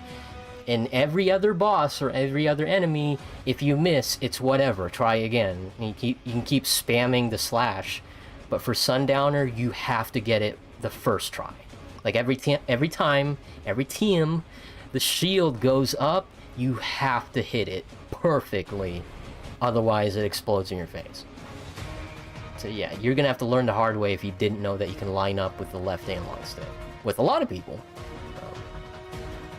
I love watching everyone's reaction to the bosses. But yeah, Sundowner is consistently frustrating for a lot of people playing it nowadays. Because, hey, if you're playing it on stream, you gotta remember that like half of your brain power is devoted to interacting with the chat. Which means that you're not like hyper-focused if you're just playing the game by yourself. That's why whenever you're watching a streamer or anybody play a video game, you're gonna see them miss out on items that are literally blinking in the darkness, but because, half of your brain power is devoted to streaming, they don't see it. It's amazing how much stuff you miss out on if you're with company. Like, if you're just talking with friends. Like, if you're driving in your car and you're talking, you're probably not gonna notice the stop sign in the distance if you're so deep in the conversation. So, treat that the same way with streaming. They're not there to show off how skilled they are. They're there to, have fun and, interact with the chat. So, it's always disheartening to see people be, like, really mean to people who stream or play games and they're not playing at a high level. It's like, you don't come to these streams to watch somebody play at a high level. You watch them for the streamer. Now, it's great if you watch a streamer that's both skilled at the game and with, interacting with the chat, but that's rare. Like, speedrunners are usually quiet most of the time, unless, something hype happens. And, yeah, other times, they're really fun to be around. Like, if you've seen, what was it? Good Games Done Quick, GDQ, GDG, GD, GGDQ. Good Games Done Quick. Yeah, GGDQ.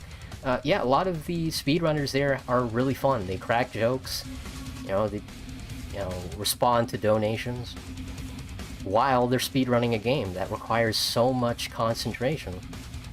I mean, it just goes to show you how confident they are with their skills when they can just, like, play the game so casually and still nail their goals. Like, yeah, I'm gonna beat this game in 2 hours, give or take. And then they do it in, like, an hour and 50. It's like, holy shit. Which, you gotta give yourself some leeway. You don't want to be, like, super anal about your clear time. And I'm not even, like, into speedrunning. I just enjoy watching the different strategies they basically show off that nobody ever thought of before.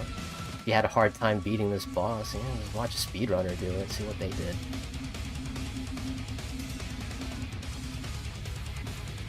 What is your favorite food to eat? Bacon. It's like every time the idea of going vegetarian pops up, I'm like, I don't know, man, bacon's too good, I'm sorry. Like, I don't have it all the time, but when I do, it's a good day. Basically just slap on anything. Like, bacon is so good with eggs, rice. Just put that on anything. I think it's kind of overkill when you put it on burgers, but I'm like, yeah, you know what? Burger's already great by itself. Adding bacon on top of that, it's kind of overkill, but I'll eat it. And I'm only saying that now because I'm watching my diet. Trying to get to the featherweight division. So I got, like, what, 10 more pounds to go?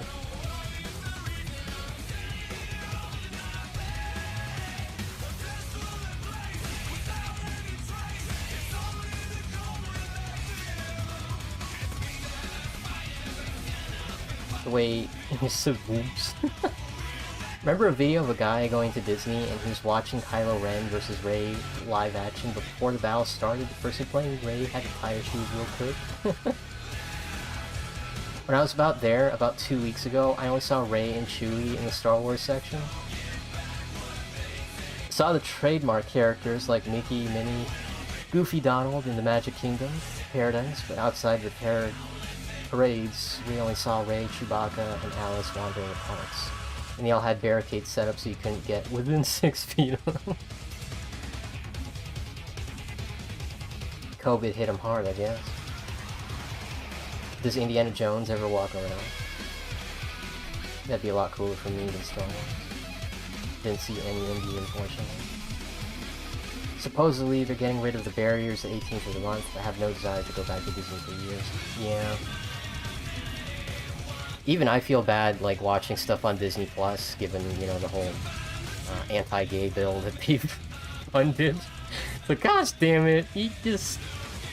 Alright. You got caught with your fingerprints on the gun, I get it. Yeah. So that's why, like, a lot of Disney movies are on my backlog are gonna be there for a bit. The last Disney movie I've seen is Encanto, and I'm okay with that.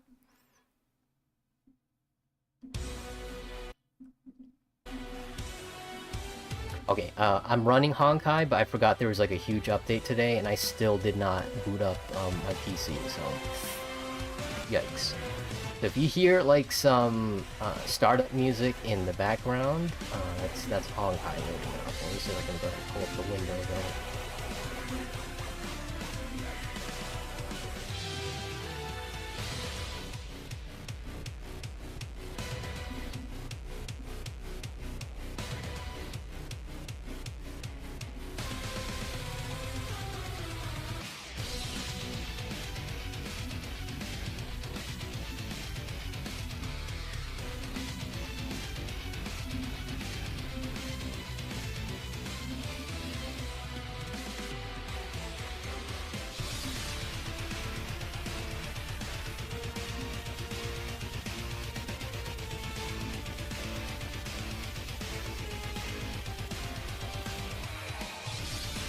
I'm going to see the Sonic movie tomorrow. What do you think of it? I have not seen the first one. I heard it was good, though, the first one. Like, when I first saw the trailer for the original Sonic movie, I was kind of worried seeing Jim Carrey just not look anything like Eggman, but apparently he really enjoys the role, so that's why he's in the sequel, and he looks closer to Eggman in the sequel. So nice to see him enjoying himself. The last video game-based movie I watched was Detective Pikachu, and that was pretty good too. Even though it's gotten to a point where I can't hear Ryan Reynolds' voice without thinking Deadpool immediately. Like, with no buffer, no filter, that's just Deadpool. It's Deadpool Pikachu.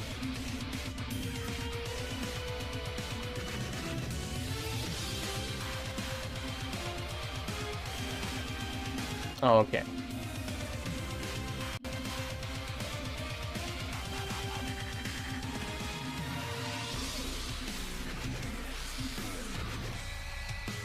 Alright, I'm unfortunately gonna have to cancel the Honkai. This update's gonna be like 20 minutes, and I don't want us to be staring at the canvas for 20 minutes, so... I will be streaming next week on Monday, so, you know, you don't even need to remind me. I literally play Honkai every day. That's why you see my, my ID card on the top left of the screen, and my Armada, if you want to join that up. So you just send me an invite. Send me a friend invite and join my Armada if you don't have one. I literally play Honkai every day. That's my go-to game. And yeah, the game is free.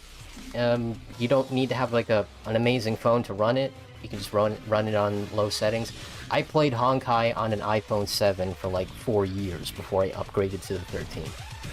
So you really don't need to have the best phone to run it. But it's beautiful. Even at the lowest settings, it's like one of the most beautiful games on the phone. And there's a PC version. You can just download the game directly from the website or play it on Steam.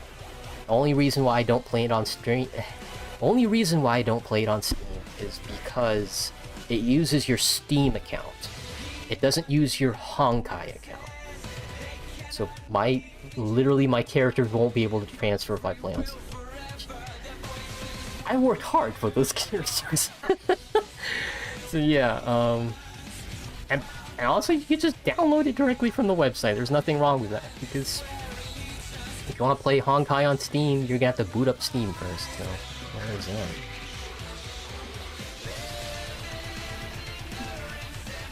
Yeah, let's doodle Monokuma real quick, and then we can end the night playing a couple of chapters of Tenchu. Missed that game. Gotta get back into it.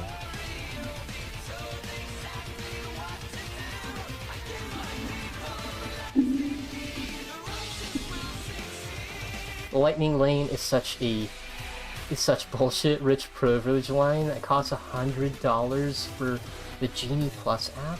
Then it's $15 per person per ride. It's kind of crazy how we could handle watching some of those brutal shit as childhood shows, yet we can't handle some of the most simplest words. If you have a family of 6, that's $90 per ride. The first Sonic movie is pretty good. It's an Eggman origin story. That's why he looks like that in the second one. Okay. Yes, I do have Steam. Indeed. I tried playing Dragon Ball FighterZ last time, but yeah, my PC can't handle it. It can't handle streaming and playing multiplayer games at the same time. At least not on PC. I can play Dragon Ball FighterZ just fine on PS4, or, you know, Deep Rock Galactic, Killing Floor 2. Like, if it's a multiplayer game and I have it on PS4, I can stream it. Or Switch, you know, I'd like Splatoon 2. I suck at Super Smash Brothers, but because it's on the Switch, I can play it. Well, probably not a good idea, because, you know, the Nintendo Switch, it doesn't come with the network adapter, so you're going to be fighting against people with the McDonald's Wi-Fi. That's painful. I mean, playing Super Smash when you're not good at it is already painful enough, but playing it when you don't have the best connection against people who don't have the best connection, that's not good either.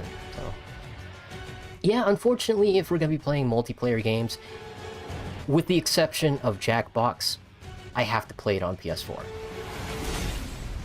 It's just not viable for me to stream and play multiplayer games at the same time if it's on PC.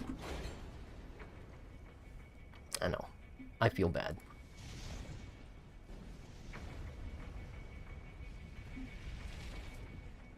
Having fast internet is such a privilege, isn't it?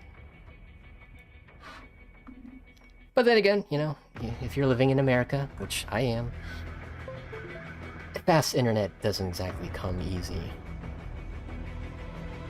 But, you know, it's funny when Japan reacts to how bad the internet is everywhere else that isn't Japan. They're like, how come you guys can't just have faster internet? It's like, because our infrastructure doesn't support it, unfortunately. We don't treat internet like a mandatory service, like what's it called? You know, like water and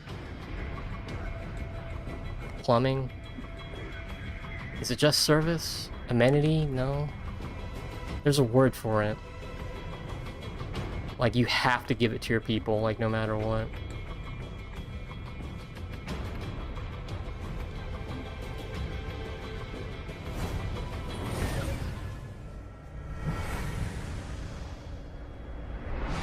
Got a wide head.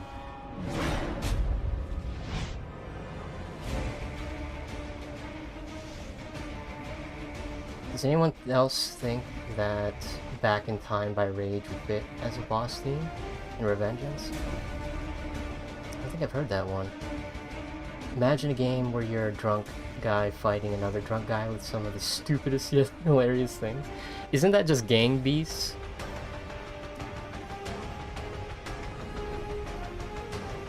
Same guitar tones, but not enough electronic influence. Fun fact, some people manage to turn their bad internet into superpower. Oh yeah, I believe it, dude. Like, lag switches are a weaponized cheating device. Like, if you're getting comboed and you switch on the lag switch, like, they're gonna drop the combo. And then you can just turn the lag switch off when you're doing your combo. Yeah, it's actually bullshit. That's why rollback netcode is so necessary, because that's your only way to counter somebody using a lag switch. Because even if they flip the lag switch, the rollback netcode will still catch up to your opponent, and they will counter you because they can see the moves just as easily as you do.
Utilities, there you go.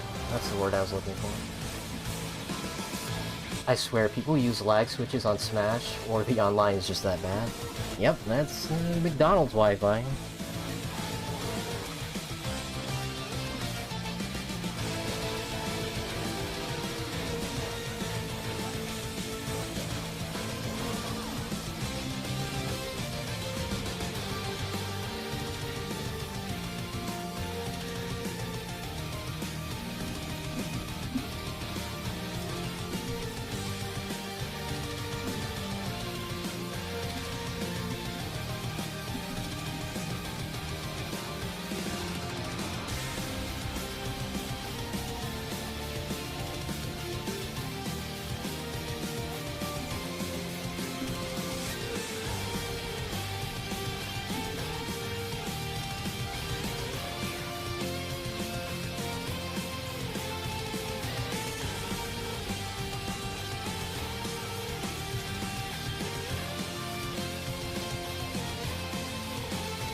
Want to know what hits hard to mobile players when something that isn't PC is ported before them? CG's done well enough, sure, it looked fantastic in Spider-Verse, but looks like shit in Berserk, yeah. Of course, animation ties in as well. Like, you can have, like, the greatest models in the world, but if you don't know how to animate the models, it's just gonna look like a PowerPoint presentation. Mean something like real person or cartoon animal type movies, and it really depends. I thought Pikachu looked alright in Detective Pikachu, but overall the Pokemon were not convincing. Yeah, a few of the Pokemon designs, they were caught between looking too realistic or too goofy. Like, that's the uncanny valley people keep bringing up. It's just, it doesn't quite nail the style that people want. Well, you know. Pikachu looks fine, and a few of the others do as well, but the ones that really look off, man, they look off.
I didn't see Alita, unfortunately. I heard that one was really good too. I missed out on that as well. Plus, the eyes kind of bugged me out as well, but I probably would have gotten used to it, especially if the story is good.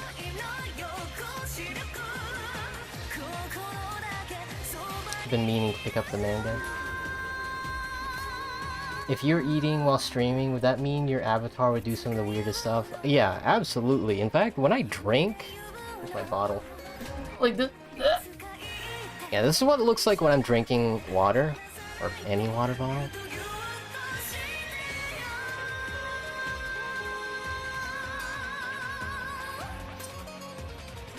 Yeah.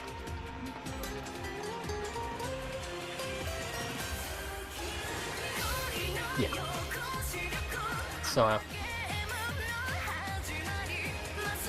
it's almost like I'm yawning.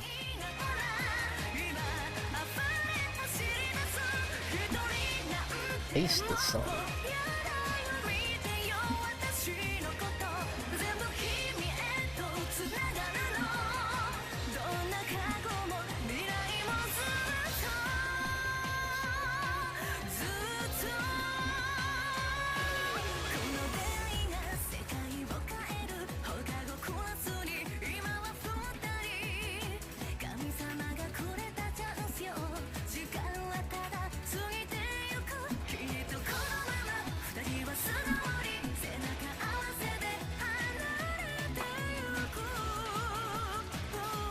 The more I think about it, I think I'd want to see a live-action Yu-Gi-Oh!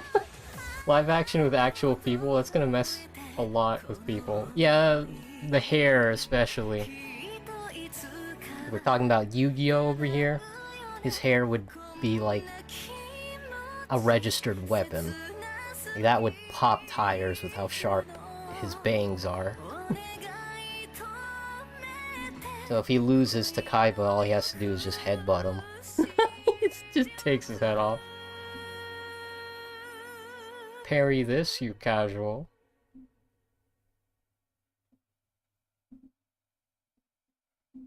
There's gotta be a mashup of this and Boko Desho Desho somewhere. Oh, there's a mashup with You're Number One, or We Are Number One.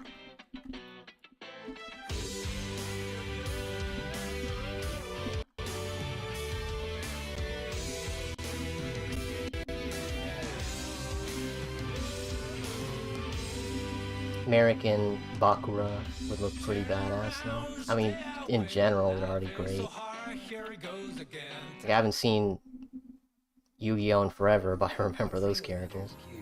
Well, technically, have you ever caught a good guy like a real snake? I want to see Pegasus, hopefully played by Charlie Day.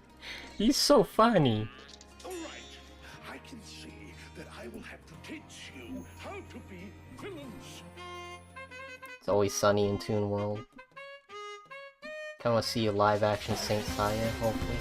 Maybe a Battle Tendency adaptation. Yugi played by Chris Pratt, of course. He's so cool. Listen closely. Here's a little lesson in trickery. This is going down in history. If you wanna be a villain #1, you have to chase a superhero on the run. But first you have to come up with a master plot. The only problem there, you have to think a lot. Just follow my moves and sneak around. Be careful not to make a sound.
bite on this banana peel.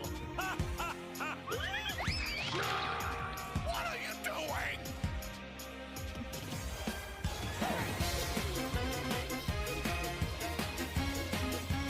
We're number one. We're number one.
Pegasus played by Tobey Maguire. Forgot the part where that's my problem.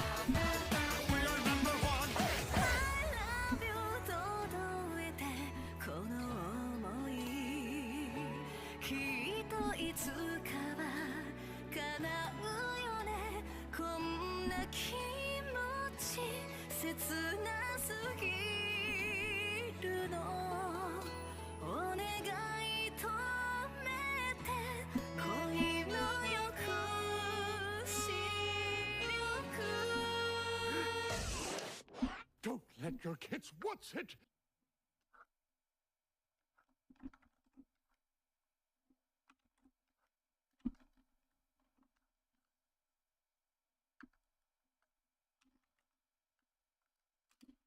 Love that mashup.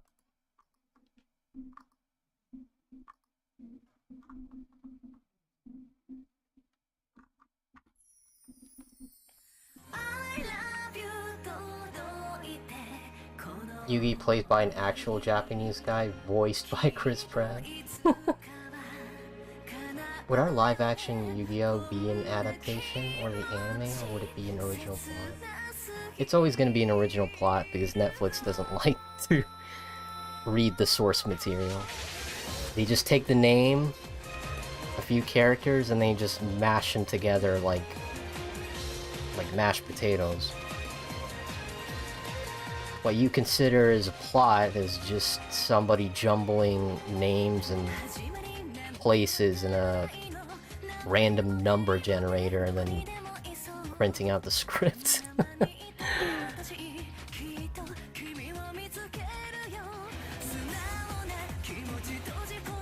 Joey played by Jim Carrey. It do be like that, you be.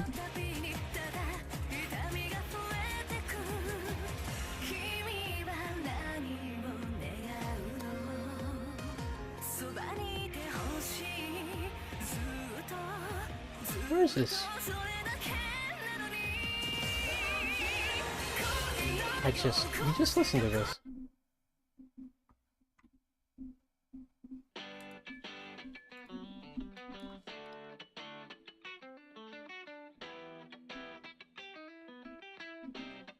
Kaiba played by Keanu Reeves.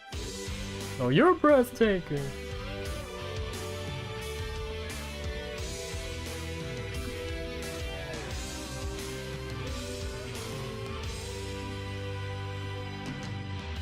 Turn around, stay away, laughing so hard, here it goes again. Time will wait for us, so I thought. I've been rest out of luck, it's just the usual stuff and all. But where your footsteps go, while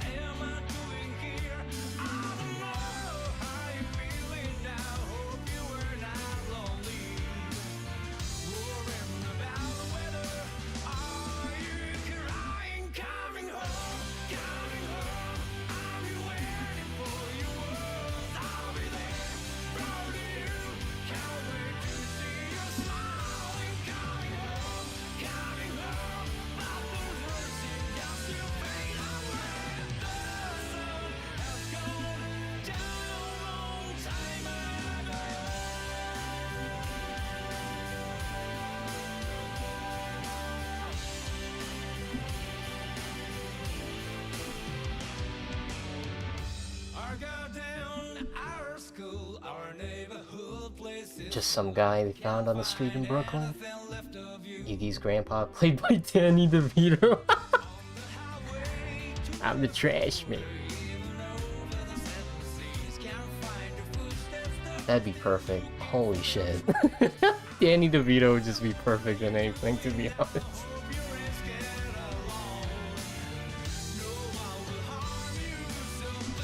Somebody came up with the idea that maybe Japanese studios need to like make anime adaptations of live action shows in America. Like, I would totally watch an anime adaptation of Friends or Fresh Prince of Bel-Air, and just don't even use it as like a way for revenge, but use it as a way to just absolutely flex on American studios. It's like, hey, look, this is what we can do with your live action shows and putting into anime. How come you can't take our anime shows and make them like good in live action? You know, kill them with kindness. Like, seriously, like live action Buffy the Vampire Slayer or something. Or even like Riverdale. Like, Riverdale is just like a dumpster fire as far as plot goes, but it would be perfect as like a JoJo style anime where just wacky shit happens. I mean, Archie is already like an American comic book character. It wouldn't take that much of an effort to just put in an anime style. Yeah, just take a wacky ass show like Riverdale and just make it an anime.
Doesn't even have to be like a TV show. You can do like Heathers or something. A Heathers anime? That'd be pretty fun. And make it like Death Note style, where everything's like super serious along with the music. You see how Heathers is a dark comedy. Shit, musicals in general would be fun in an anime style.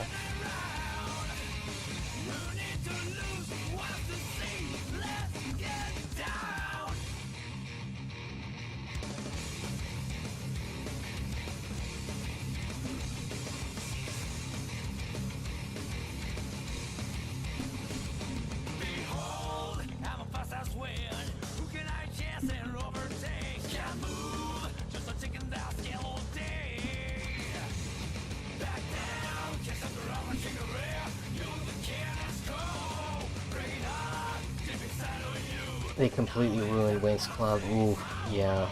My sister's was a big fan of Winx Club, and she watched the live action, and that was pretty much the end of that conversation. Oof. Big oof.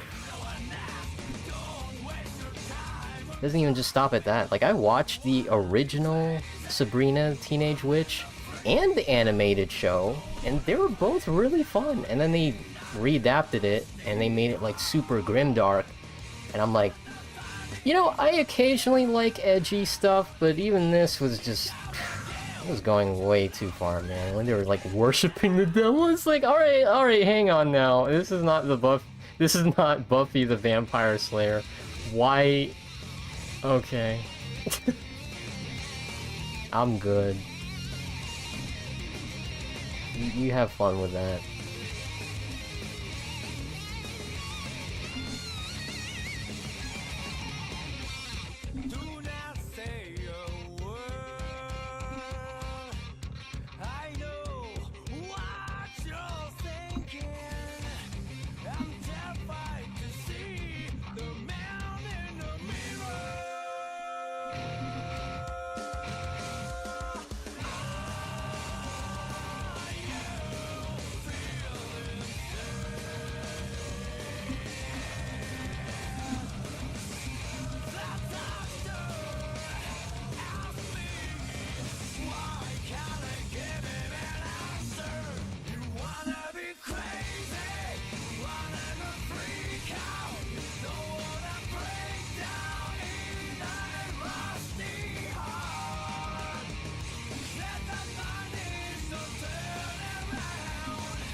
You know, I'm kind of surprised there hasn't been a JoJo movie with an original plot yet.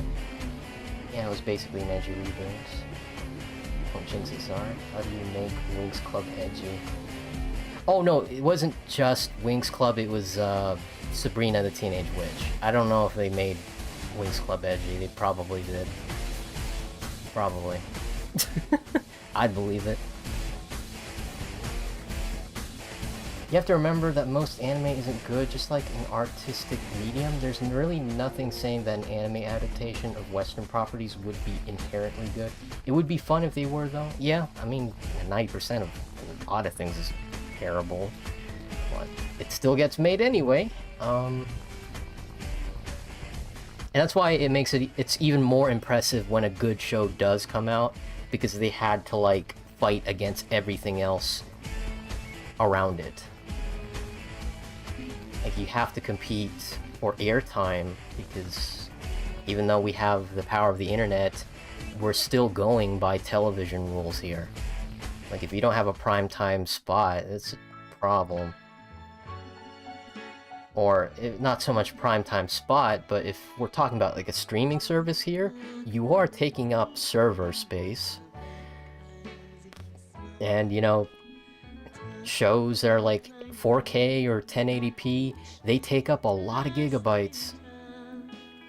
And it adds up. So if your show goes on for like multiple seasons, and yeah, that's a lot of space being taken up just for one show.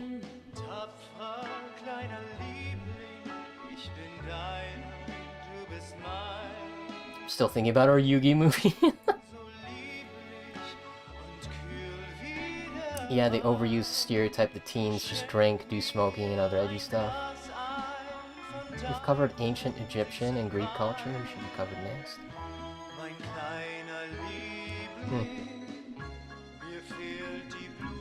Well, this one's gonna be super controversial, and it's never gonna happen, but Chinese culture. And how much of that has been censored or lost to time, because yeah, it's tough when you look back on Chinese history. Like, it's not pretty, especially with the, you know, the opium and, like, the abuse from the Western powers. The British Empire. Yeah. Never gonna happen, but it's a topic that never really gets covered to a noticeable quality. And you know China's just not gonna have that. They're not gonna allow a Western company to cover Chinese history. Like, it's okay if they, you know, if they cover an American history, but you can't touch our history now.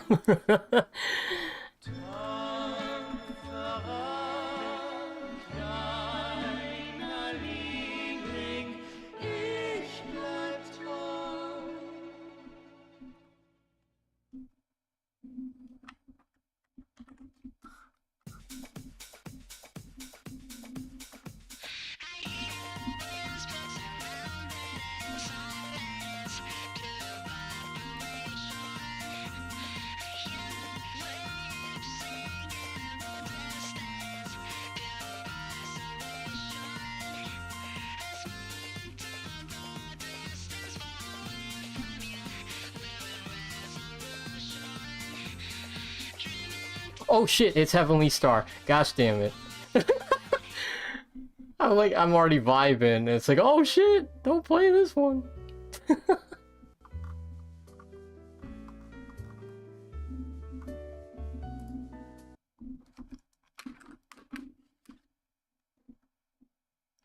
Yeah, if you didn't hear about it, the Heavenly Star is notoriously a copyright landmine. That's why it's not in the new No More Heroes re-releases. That song is just lost to time.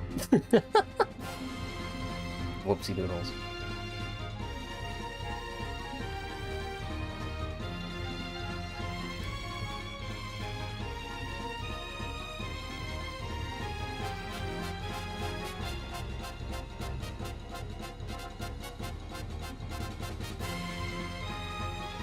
I'd love to stay up late with y'all and chat, but I'm trying to maintain my 11 p.m. bedtime. I work early on weekdays. Oh, Thanks for stopping by, Rei Nagasaga. And Godspeed to you. Have a good night.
The villain's gonna be William Dafoe.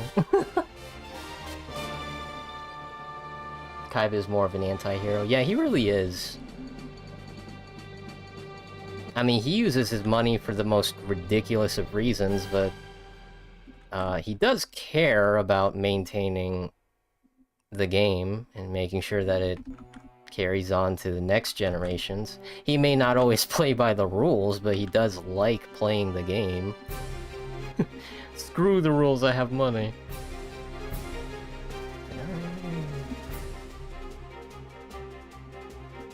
I'm still laughing at that plotline where he sends Yu-Gi-Oh cards to space so that aliens can learn how to play the game. Okay. That's like something Elon Musk would fucking do. Let's send a Tesla to space to show aliens that we have self-driving cars.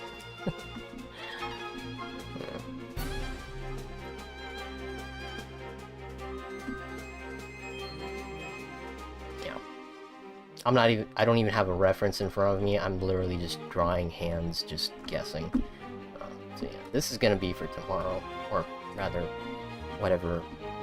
Because this is technically the last Cataclysm Club stream, but we are not even close to finishing this. So yeah, there's gonna be some impromptu streams throughout the month, so I can finish this. Like, this is gonna be the first chapter of Cataclysm Club that's gonna be done entirely on stream, so you get to see, like, the full process of me doing the sketch work, the line art, you know, panels, the dialogue, which I look forward to, because, you know, with Junko, her game has like super flashy font, so you're gonna see it like pop out of the panels. That's why you see like this huge space over here. It's because the dialogue is gonna be right here. And I'm still debating on where I should put the logo for Cataclysm Club, because the TV is just gonna be static, but maybe I can put the logo in there, like almost hidden. Or maybe I can like have the logo be like a shadow being cast behind, or behind the TV, or behind Alma. So yeah, we're getting there, making some progress. I mean, shit. I mean, look at the look at this storyboard. Look at this. It's kind of weak, and then boom, we're making progress. Yeah, it's fun. Let's play some Tenchu, though. Yugi doesn't play by the rules either. Yeah, he's got magic. That's kind of bullshit. Just magically pulls out the card that he needs at that exact moment. How nice. Must be nice. But then again, he does believe in the heart of the card, so that's also unfair. You didn't really beat Yu-Gi-Oh! If you believe in the heart of the cards. That's cheating.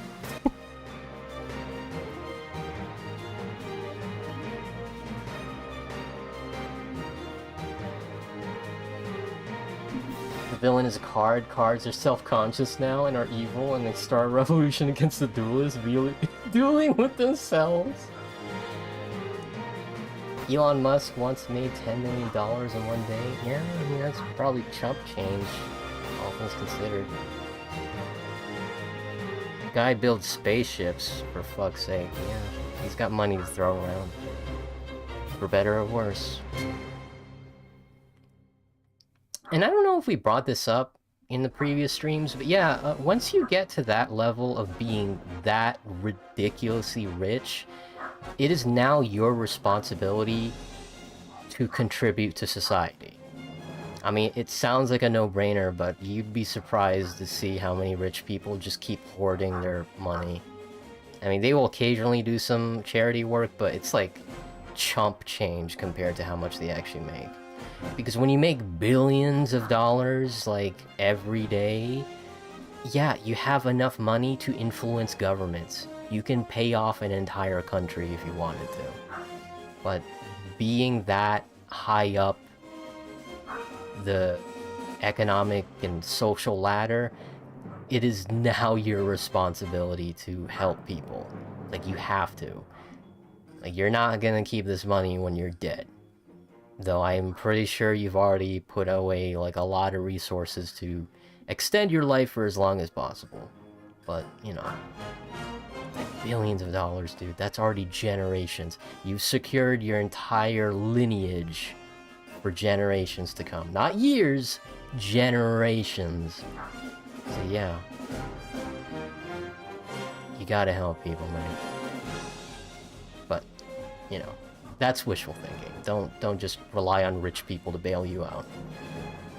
It's not so much you gotta pull yourself off your bootstraps. No, it's like you can only work so hard before you collapse. It's not about working harder, it's about working smarter.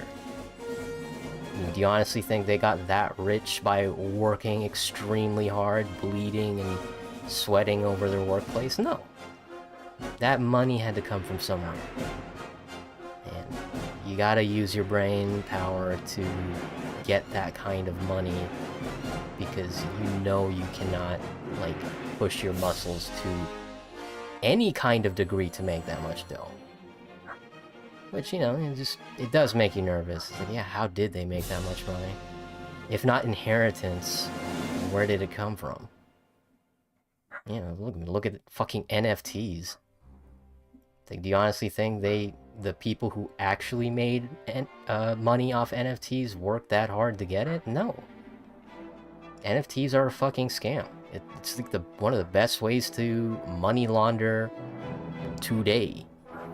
But even then, that ship has already sailed. If you didn't already make millions of dollars on NFTs, it's too late. Like, it's a fucking scam. Now it's just scammers scamming other scammers. I mean, from the jump, they were trying to make it feel like, okay, you know, this is gonna be like a new type of currency. You know, you can secure assets for years to come. Yeah.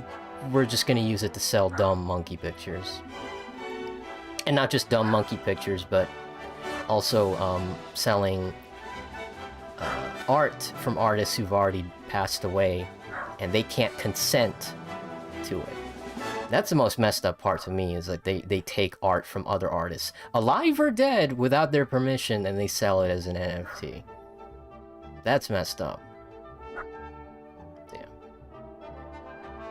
I know it's, like super late in the day to bring up NFTs.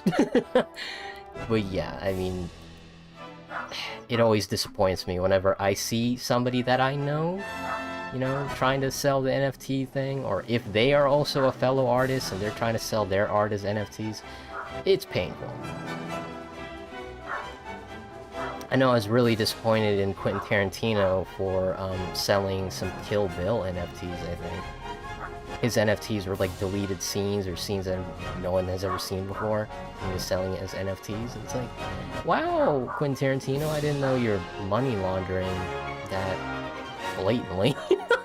Like, whenever you hear about like a rich celebrity or a influencer like selling NFTs, it's like, geez, dude.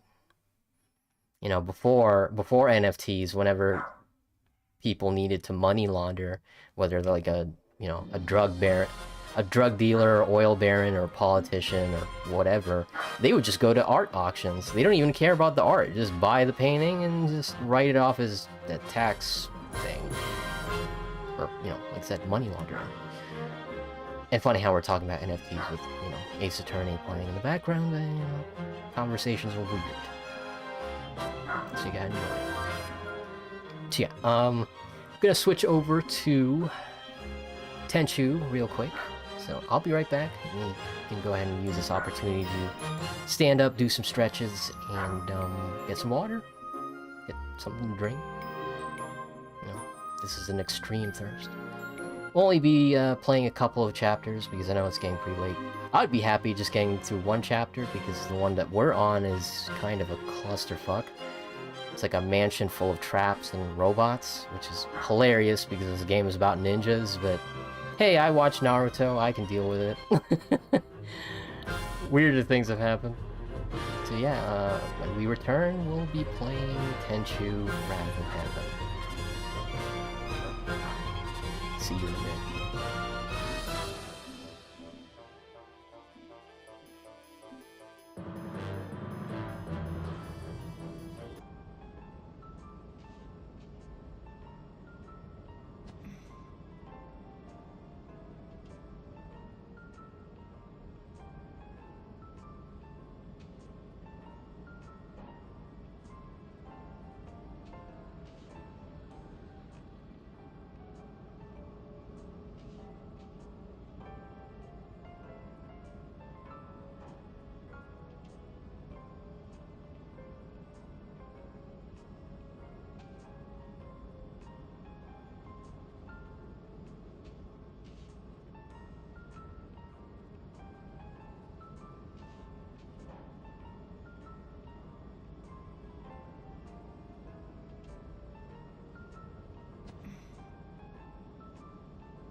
And we're back.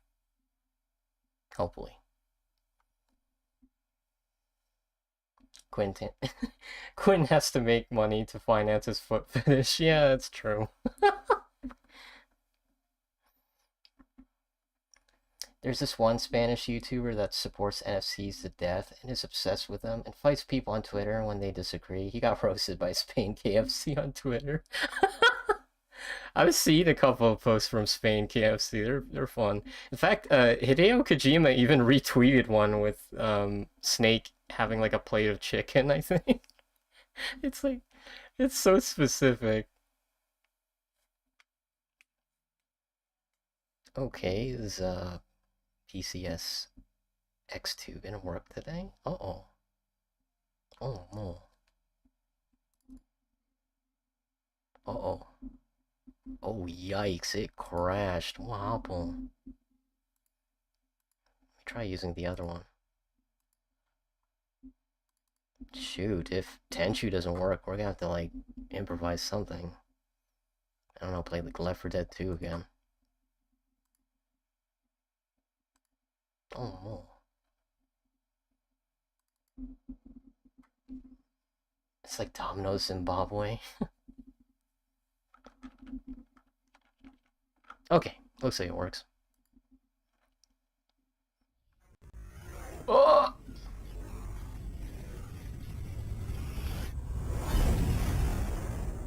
Yikes, that sounds like trash though.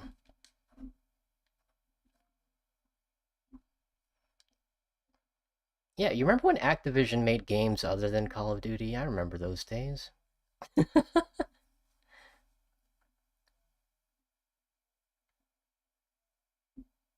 Oh, they heard me talking shit and they're making the game crash. Oh no. Oh wow.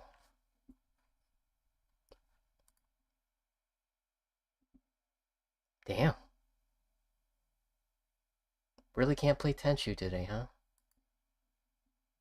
Damn. Okay. Alright, well. It's not on the calendar, but yeah, let's go play some Left 4 Dead or something. That's a shame.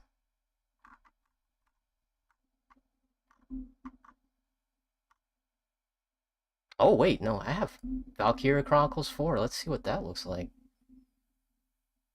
I mean, I already beat this game, but man, this game's so much fun. Let's see. Yeah, let's play some Valkyria Chronicles 4.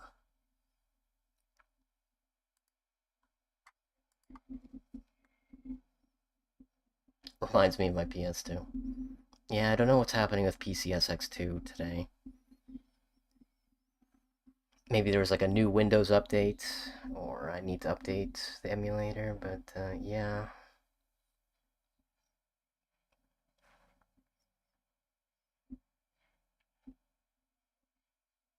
Come on.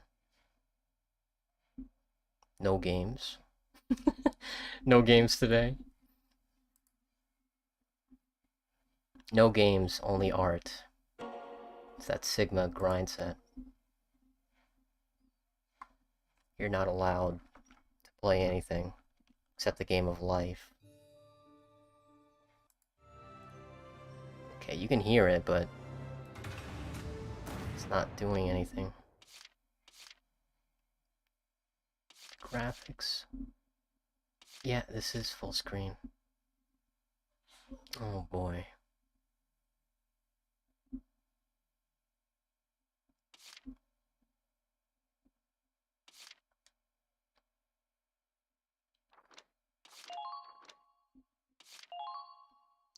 Okay, it really doesn't.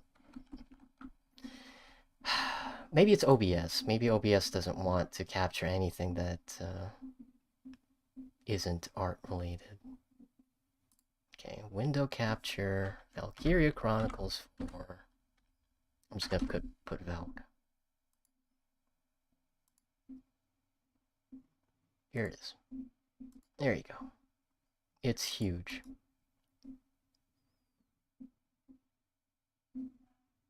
Fit the screen. And boom.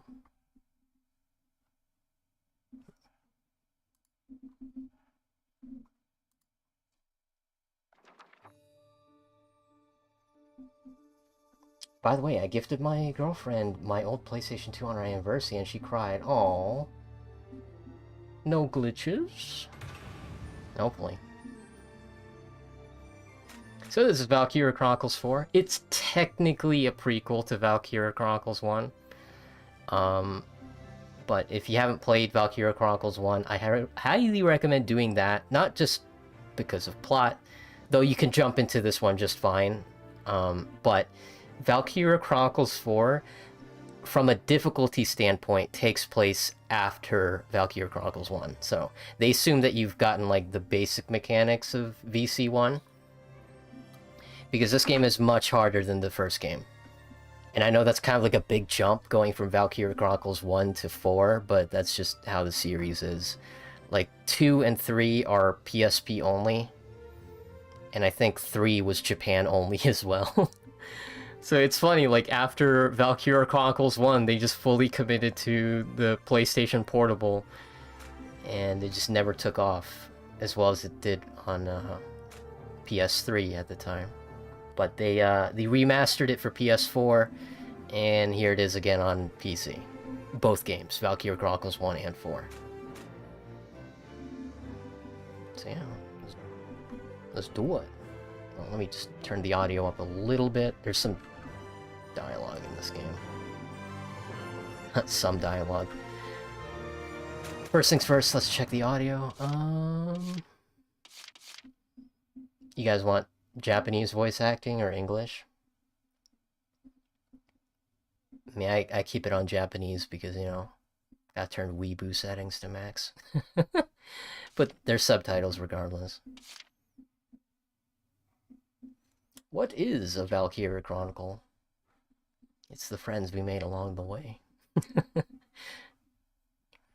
Well, in reality, Valkyria Chronicles is like alternate history.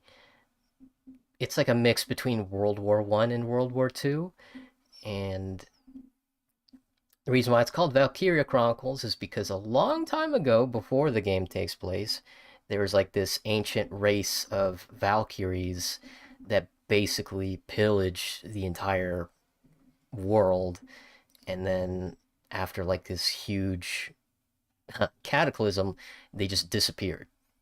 Like, there's remnants of them existing, but a lot of people just don't see them as like a threat. Not anymore. It's like a myth now, like a boogeyman. So Valkyria Chronicles is just, you know, it's a chronicle of like what the world looks like after their reign of terror is gone. You like Japanese? Got English? We'll just go for English, just so that, you know, even if you're like doing stuff, you can just listen, because I know it's a little tough to be like watching a stream and you still have stuff to do, but if everything's in English, then you can just listen to it. So yeah, there's pros and cons to both. I like both the Japanese and English. In fact, when I played the original Valkyria Chronicles, I played it in English first, and then later I played it in Japanese. And I prefer the Japanese, but you know, it's, again, personal preference. Yeah.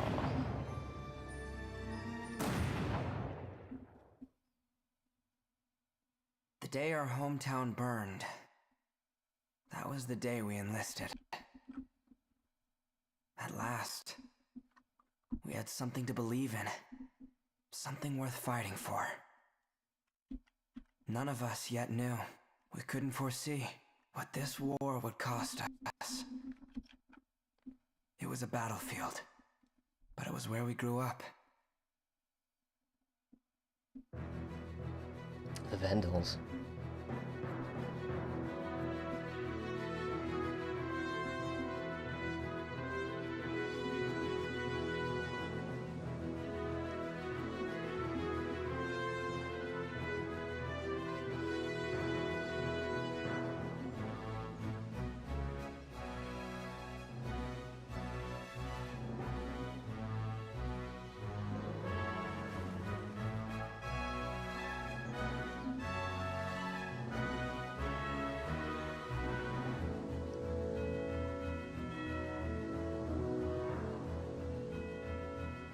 Valkyria Chronicles 4 Revengeance.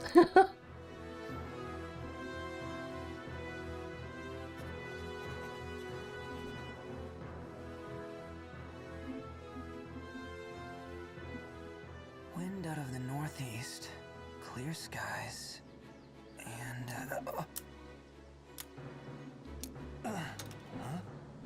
nap time's over.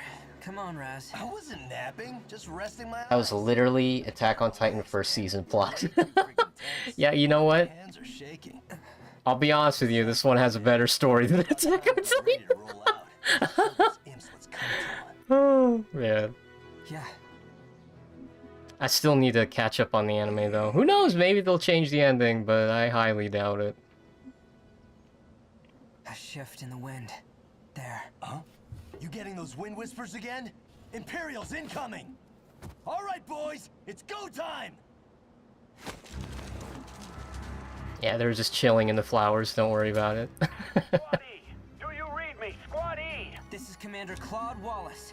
Squad E. The Imperial forces are on the move, heading for your position. Ready to engage. Do not let them break through to the front. Man, their artillery sucks. We're like right here. Squad E. They won't advance until they're done shelling the area. We should have time to prepare. Kai, take a group to that southern hill and slow down their left flank. Raz, take 2 soldiers east and make some noise. I just love how silly the game can be. Keep up, But man, when this game gets serious, oh gosh, it hits like a truck. at your command! Like, they lull you in this, like, false sense of security that things are gonna be okay. Like, look at this cute anime war game. All right. And then when serious stuff happens, you're just not ready for it. And this is Valkyria Chronicles 4. It hits hard, like, super early, too. Like, earlier than Valkyria Chronicles 1. Like, I was blown away, literally, by this game's story. Because I was so used to the first game. I didn't expect it to get serious real quick. Just look how adorable this game is. So bright and colorful. What can go wrong? All set, Raz? Oh, this is the game that you show in the post-stream outro video? Yes, the first game. I did not have Valkyria Chronicles 4 at the time when I made the intro. But I would have loved to incorporate it. Locked, loaded, and in-freaking-vincible. Dog hat, yep. Doge. First, we'll see how they respond to some infantry. Squad E, move out. E.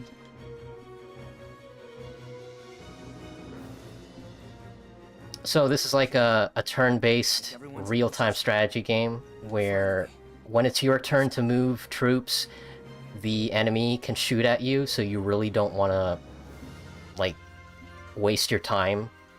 Like, you have to, like, be quick with your actions, like, find cover as soon as possible, and line up your shots. Concentrate. But just like XCOM, there's always a chance that your soldier can miss. The closer they are to a target, the better the shot, but again, the closer you are to the enemy, the higher chance they're gonna counterattack. But same goes to them as well. When it's their turn, your soldiers will automatically fire back, and they will counter if they get attacked. So there's like a cheeky little strategy where you can just like run your troops like head first into the enemy, and before they even get a chance to counterattack, you attack them and you immediately end the turn. I got this! Action modo.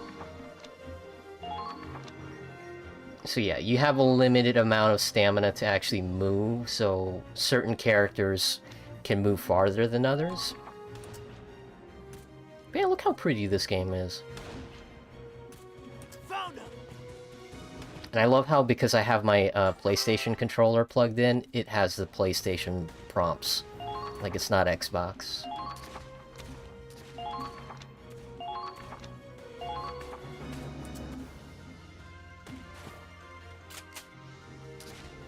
So yeah, as you can see from the top, if he nails 2 headshots, it's going to be an insta-kill, but if you aim for the body, it takes 7. So it really does matter where you aim.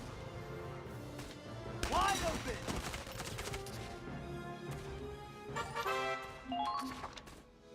And you can only attack once per action. Yeah, like Fire Emblem, yeah, that's a perfect comparison. I should have expected as much from you. It can be janky a little times, because, you know, it's not a traditional third-person shooter. But yeah, as long as you take your time with the movement, you'll get used to it. The movement's a lot smoother here than it is in the first game, so yeah. I'm used to the jank. Damn it, these assholes are in my way. I can't break through this. Why not? You're invincible, right? I'm fucking invincible! Are you really getting tripped up over some common foot soldiers? Why don't you ever stop and think... Oh, shut up. Just hurry and take them out, will ya? Only complaint I have, I don't think there's an auto mode, so you have to manually click through the dialogue, which is fine. It's just, you know, sometimes you just want to put the controller down and just listen to the dialogue, and you can't. Moving out. But yeah, here we have Best Girl already, and she's a sniper. It's a good job, mate. So yeah, this is Kai. Only complaint about her is just her bangs, or her sideburns, I guess. They kind of clip into her coat a little bit. I'm not sure if you can see it. You're the front line's last defense. Fire. Nice. Didn't take much. Yeah. Not sure if you saw that, but her hair kind of clipped into her coat.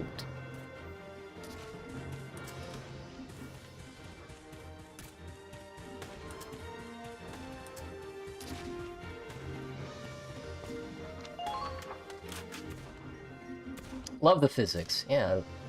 Ragdoll physics, you can never get tired of them.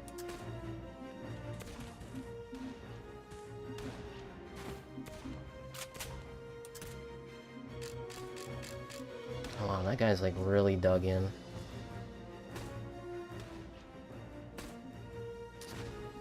I can't even see him.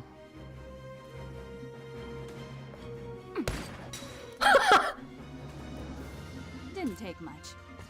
Good. That should make this She's a just the best. Like, I didn't even see the target, I just relied on the heads-up display.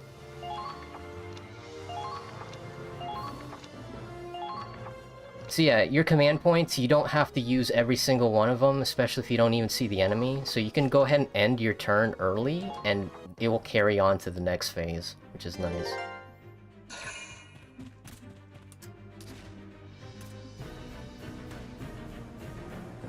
I've always wanted a futuristic Fire Emblem kind of game. Lasers and shit, space. Yeah. XCOM kinda scratches that itch, but, you know, there can only be one XCOM. Yeah, I know. Soldiers, forward! Now's our chance to take the offensive.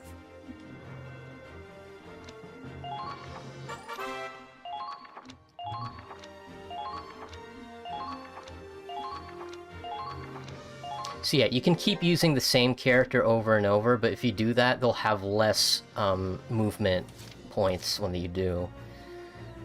I don't really need to use anyone else. They already give you a sniper, so... And this guy's like out in the open. Yep. Yep. Pro tip, aim for the head.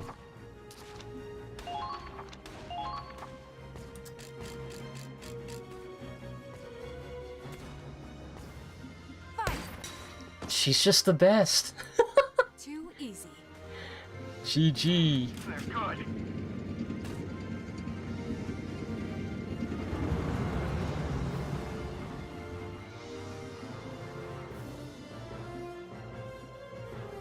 Okay. They held on that tank for a while. Let's pull out the tanks, huh? This one's all yours, Claude. Jean-Claude Van It's our Damme. turn now. Fire up the engine, Miles. Yes, sir. Okay, Miles per hour. Orphan's moving out. Destroy the enemy tank. It's like one of the coolest looking Sherman tanks I've seen in the game. It's just like beefy. Like, it's like if you gave Gears of War like a World War II setting. I mean, look at it. This thing has teeth.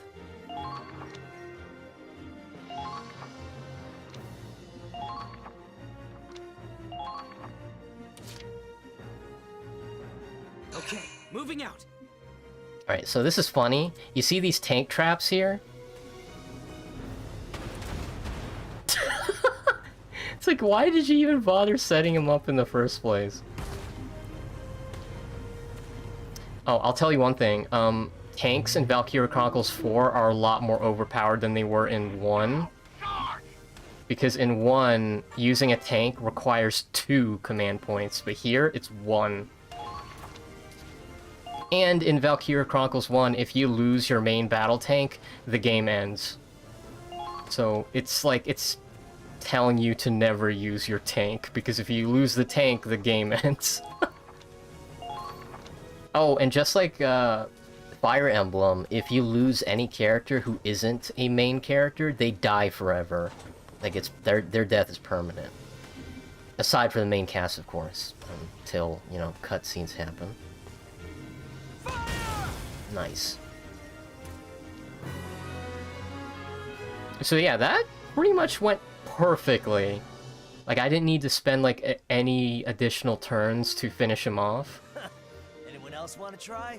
Squatty don't take shit from nobody. Claude Eee. knows what I'm... Whoa, you okay? The flowers. Oh, yeah. They didn't stand a chance. Come on, man. You're supposed to be commander of the Ranger Corps.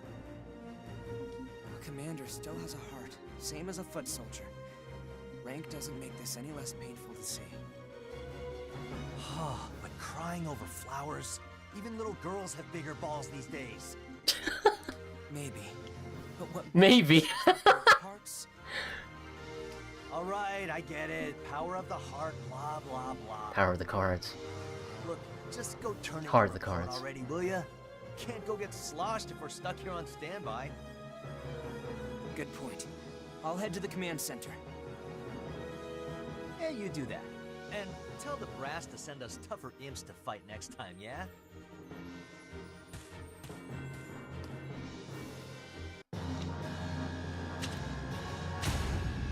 A rank, baby. Damn, that's loud. It's like they slap you with the rank. Prologue. Operation Northern Cross. So what's cool is the entire menu is a book. So essentially, you're seeing a... I wouldn't even say a flashback, but you're experiencing the story as it's being recorded in a book. Which is very cute. It's adorable. They did the same thing in the first game, and I'm glad that carries on.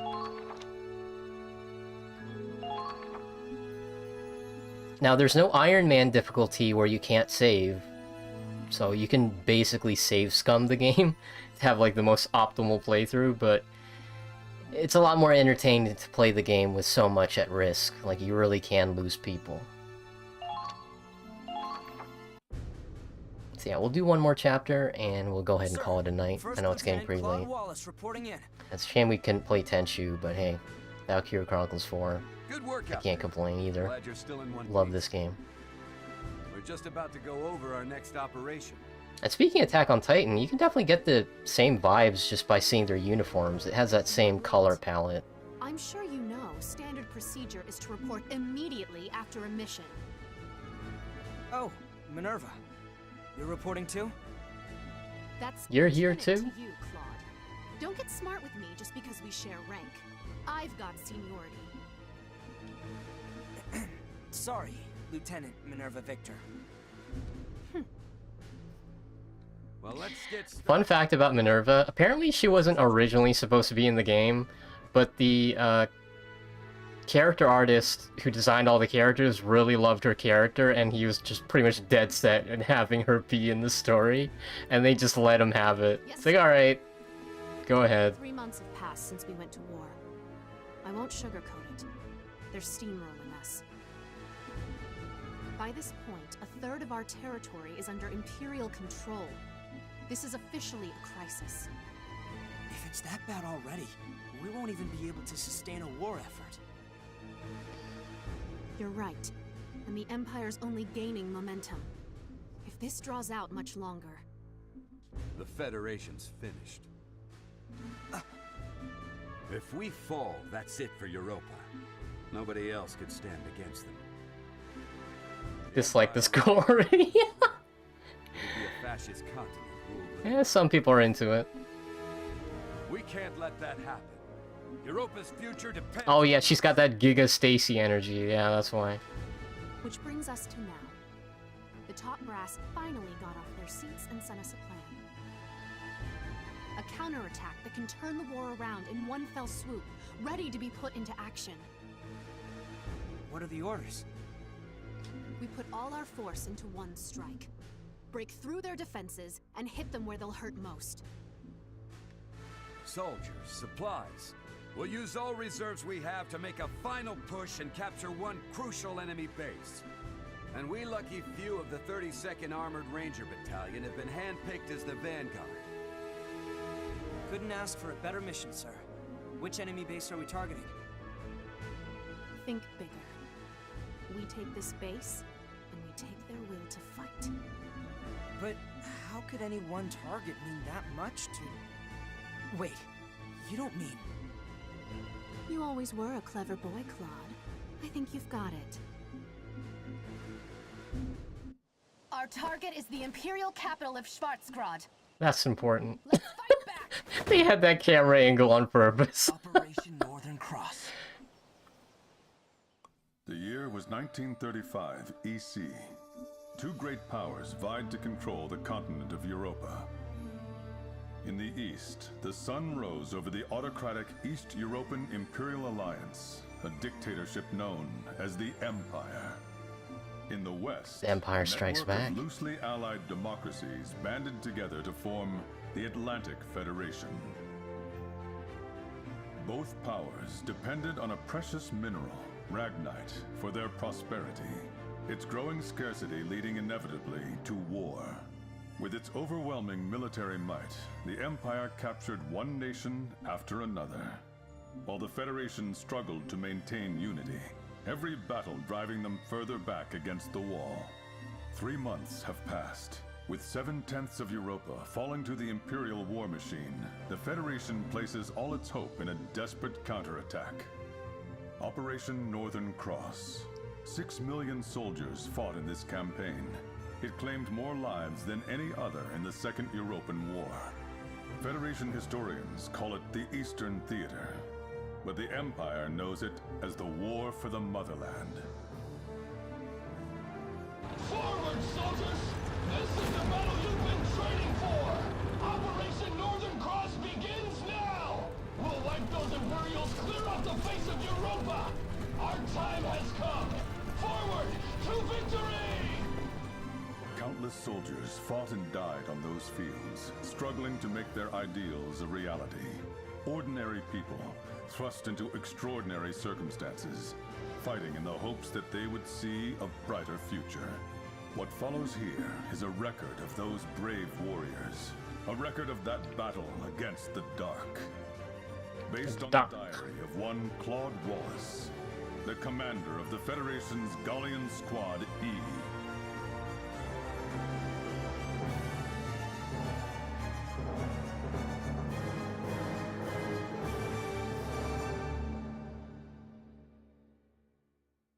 Yeah.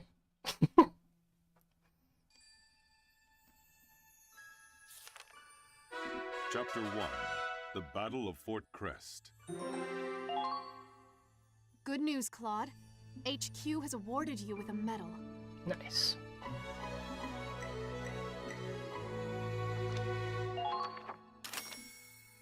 Capitals.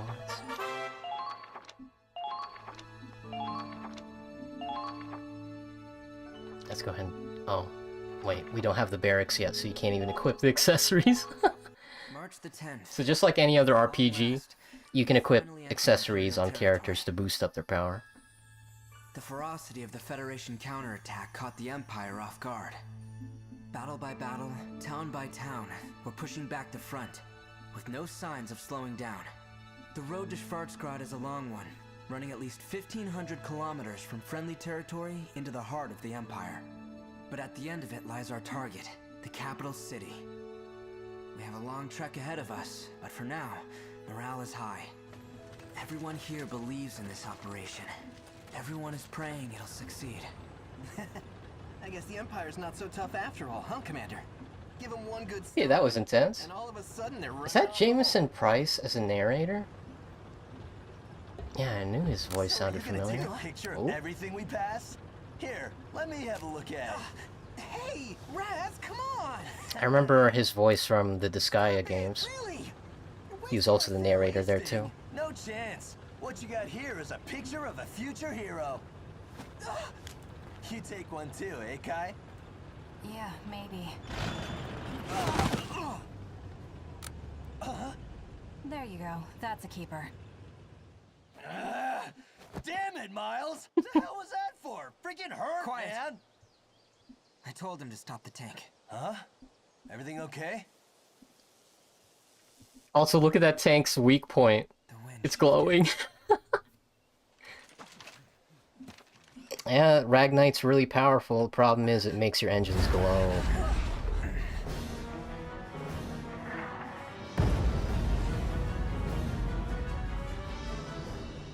Oh, look at that guy's helmet. It said easy.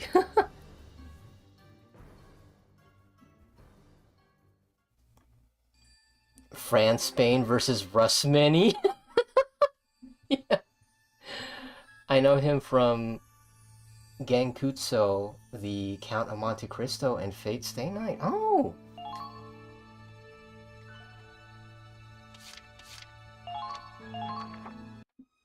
That's cool. They brought out the big guns. They did. A blast that big could wipe out a whole squad. Easy. Oh, shoot. Hang on. I'll be right back. Somebody's calling me. Gotta make sure everything's okay. BRB.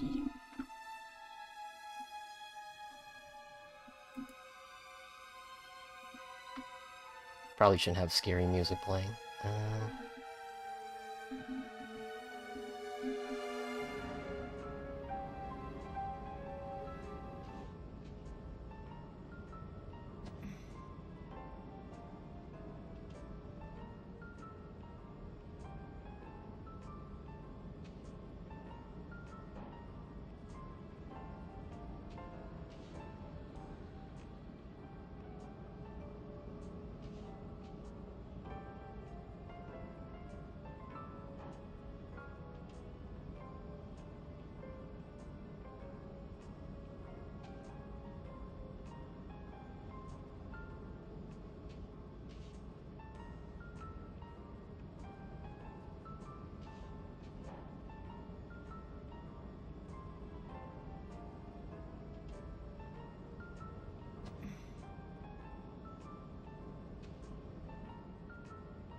Alright. I'm back.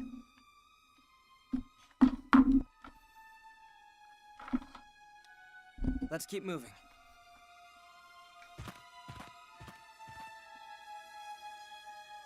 A rendezvous point with Squad F should be nearby.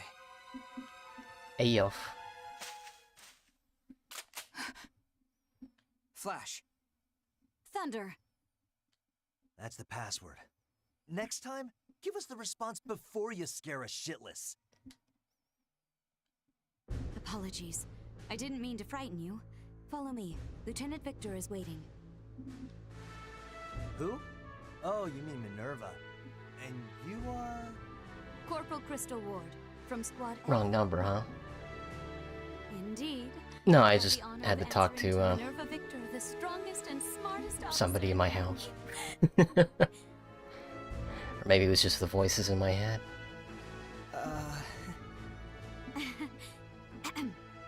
I assume you saw that explosion. Oh, we saw it all right. They must be packing serious heat. A 21-centimeter howitzer. Currently, our worst nightmare. It must have a range of at least 10 kilometers. We can't advance with that thing around. I don't know how much that is in freedom units. I'm just gonna assume it's large. Our mission is to capture that cannon. Commander! Good work leading Kaicho. so far, Claude. Your slow pace, however, does leave something to be desired. We saw cannon fire, so we've been proceeding with caution. Keep your excuses. As I said before, the success of Operation Northern Cross... Yeah, everything's fine. And I just had to check up on some stuff. is of the essence. Make sure my house isn't getting broken into, you know, that whole thing. I know. Like, there was a police car, like, across the street earlier today. You try So, hustling with a huge you know, cannon up your can't ass. help but be a Oh, little bit you paranoid. already tried and failed. Just a little bit. Yeah, everything's fine. Claude, have you not housebroken your squad? The hell did you say? I'd appreciate it if you didn't insult my soldiers. They're people. It's both a good and a bad thing that I have paper-thin walls. Even if I'm wearing a headset, I can hear if somebody's calling me. Then I expect them to act like it. I'm not the one wagging my tongue. Soldiers who step out of line are often the first to die. Remember that, Sergeant Raz. Yeah. Hope They're in your you walls. too. About 6.2 miles. Yeah, that's... Jeez. Commander? There's a good view from the clearing. It takes me like 10 minutes to walk a mile. Claude, come with me. But then again, that's based off my watch's estimate. I mean, having a smartwatch is nice, but I can't really trust it to be accurate when it comes to distance. So did I really just walk a mile in 10 minutes? That doesn't sound right. Allow me to explain your next mission. As you know, Fort Crest has a 21-centimeter howitzer that's blocking our advance. It might just look like an old castle turned into a makeshift fort. But they've stationed quite a few troops to defend the camp. Well, there's a police car near my house every day. My neighbors are a little troublesome. Oof. If we get too close, those Yeah, same here. will mow us down. I mean, I get, you know, keep your enemies close, but this is kind of ridiculous. That howitzer already destroyed it. We were outranged. Blown up already? How long will the replacement take? The bridge was destroyed too, so the artillery tractor can't proceed. It will take at least 7 days. Though we do have plenty of infantry en route. Doesn't matter how many foot soldiers we get. Without a cannon, we're just waiting around. Not necessarily. That doesn't sound right to me either. Huh? Yeah. Time is of the essence. We don't have a week to wait. I feel like running on the treadmill is a little bit more accurate. You're Just sure relying it's on your nothing? watch, because at least with a treadmill, it can just count how many times the treads turn. Like So he yeah, says, we can't afford to wait. rotations per minute. We'll have to capture the fort without artillery. That's too reckless. Those turrets would fill us with more holes than Gallian cheese. It's a dangerous mission, I know. But those are your orders. This isn't your local militia. This is what you signed up for when you joined the Edinburgh Army. So this is what is funny. In the first game, you play as the militia. In the second game, well, not the second game, in this game, the fourth game, you actually play as a proper army. In this case, the Rangers, so you are supposed to be like the best of the best. You're right. We enlisted to crush the Empire. In fact, Valkyria Chronicles 1, you play as a completely different nation. You play as Gallia, you don't play as the Federation. Crystal, tell them the news. Crystal. Yes, ma'am. This morning, the Empire invaded Gallia. Oh, there you go. They've invaded? I knew it was only a matter of time. What about our hometown? Is Hafen okay? Hafen? All we know is that the battle broke out near the border, at Citadel Ghirlandaio. The Imperial Army, however, is being led by Prince Maximilian himself. Gallia's prospects look grim. So, what's funny is, yes, the game starts off as a prequel to the first game, but it quickly, like, runs in parallel. So at this point in the story, we've now reached the beginning of Valkyria Chronicles 1. Oh, damn it! Is there nothing we can do? If Operation Northern Cross goes as planned, the Empire won't have the luxury of staying on the offensive. Now, what's funny is there is a DLC chapter in this game that has this group run into the main characters of the first game, but it's like Complete the mission. it's optional. Like, you can play the whole game without the DLC, but it is a cute reference.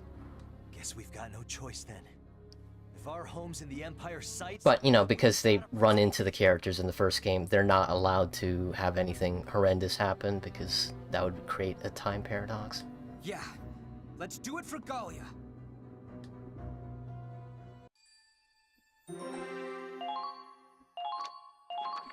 Alright. Time to Here are take a your castle. orders.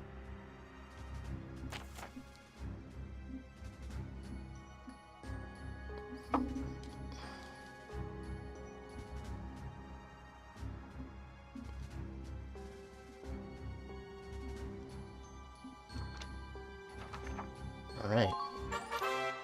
Yep. Yep. Yep.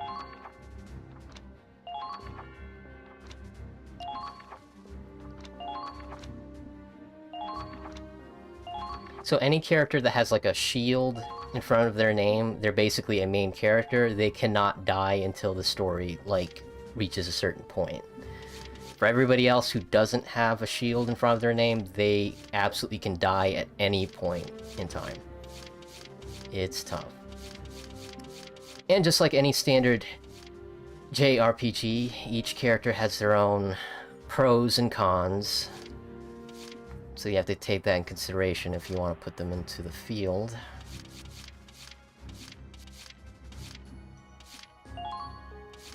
Lock and load! But yeah, it goes without saying, any character with a shield is mandatory because not only do they have plot armor, but adding them to the roster gives you a free command point.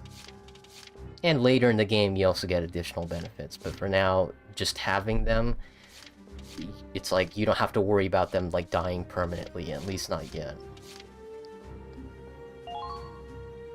I'll do my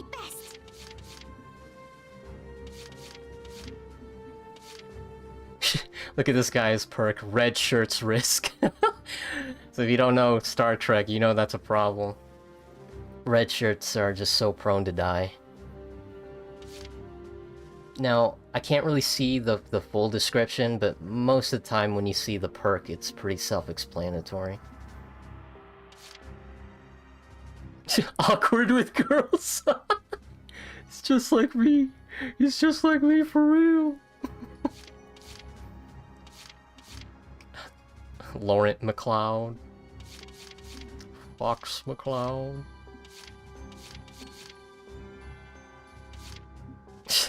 Done with men. That's a perk. Oh man. Kind of a grump. This guy looks like he's from Attack on Titan. Look at him. He's just got one of them faces. Kegel? Kegel who, man? Okay. Stay calm and focused. Oh shit, it's One Punch Man. Oh my gosh. Naegi?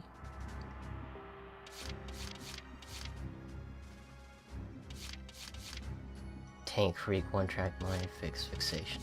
Fixation? Okay. Alright, here we go.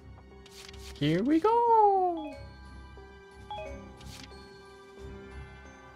What about the second and third game? The second and third game, I never played those. Those were exclusive to the PSP, the PlayStation Portable. And the third game was Japan only. Now, thankfully, Valkyria Chronicles has a very dedicated fan base. And somebody actually translated the entirety of Valkyria Chronicles 3 that you can play and download somewhere. I don't know where it is. I don't have a PSP. But if anything, I can probably get an emulator and just play that. But I do know that the second game was very divisive because for some reason, for Valkyria Chronicles 2, they decided to like mix it with like a slice of life high school story. So that's why like the characters are like in like these really high school looking uniforms. It's like, what are you doing fighting in a war? So it was very fan servicey. And not that the games don't have their fan service, don't get me wrong, but Valkyria Chronicles 2, from what I heard, took it way too far. Like, you just cannot take it seriously. And funny enough, Valkyria Chronicles 3 took it in a different direction where it's like super serious. In Valkyria Chronicles 3, you're part of a mercenary group, and these mercenaries are destined to die. Like, you're basically the Suicide Squad of the Valkyria Chronicles universe. They put you in this squad because you committed some sort of crime, but they still want to put you in the war so you can actually, you know, help out. Which is why they give you, like, the shittiest missions, because they don't expect you to survive. So here we are with Valkyria Chronicles 4, and you're actually in a proper army, and they do take it seriously, and they sprinkle in some fan service funsies occasionally. So I would say that Valkyria Chronicles 4 has like the perfect balance. And like that hasn't been seen since the first game. So yeah, it's a very troubled series, unfortunately. But it's, from what I've played, 1 and 4, I love it dearly. So you only game over when the main characters die, I take it? So you game over depending on the mission. So this one, like, the failure is the enemy occupies your base, or all infantry fall in action, like every single one. So in our case, we only have 6 units deployed. So if all 6 of these guys go down, that's it, that's game over. In the first game, the game over that was pretty much in every single mission is if you lose your tank. And they took that out. As you can see, you can only fail this mission if everybody goes down, or they capture your base. So, I would say this game's a lot more forgiving than the first game, as far as the tank goes. You can actually use the tank. Because, you know, in the first game, it costs you 2 command points, and if it blows up, it instantly fails the mission. So here, they took that out, thankfully. Literally me IRL. Awkward with girls too and done with men. Girls should be together. You know what? Hang on. Who is that? Is that... Because I don't want to have like 2 of the same units. Okay, Laurent. Alright, you're going here. He's gonna replace Kegel. And done with men. Alright.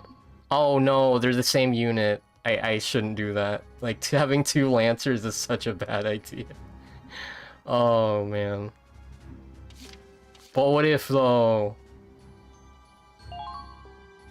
Oh, screw it, we're doing it. This is gonna be so cursed. Oh, no. In fact, I now ship. I prefer the term Forlorn Hope to Suicide Squad. Oh man, this squad is so done. Capture that cannon. Alright. Yes, ma'am. take down the Imperial camp. Capture their heavy artillery. Squad E, move out! E! For everybody.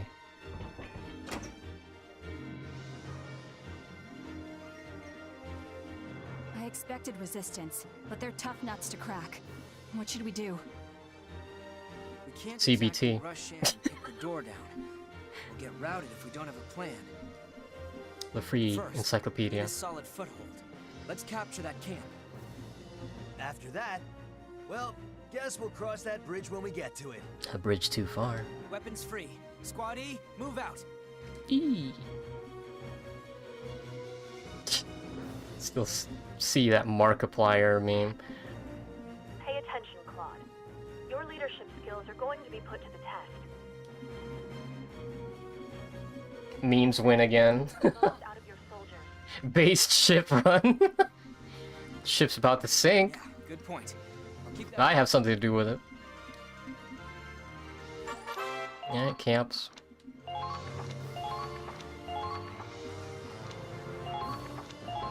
Capture it. Got it. Alright. There's a tank right there. So you're up, Laurent. Yep. Yep. Yep. So I don't know why this bazooka has a magazine on the back end of it, but, you know what? I found him! No. No way. That's a 1 in a million shot, sir. If you hit this, I love you forever. How's that?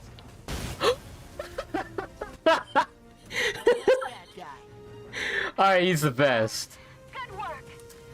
Keep calm and move onward. Man, I needed this.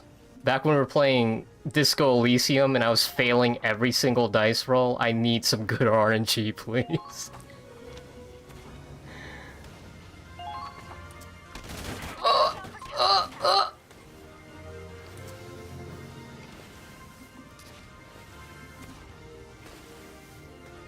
Make haste. Not a moment to lose.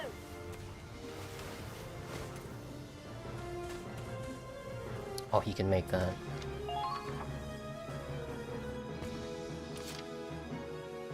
Thing is, I have to... I'm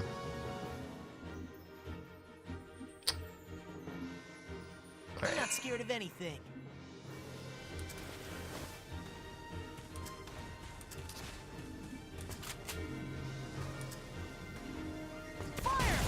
Nice.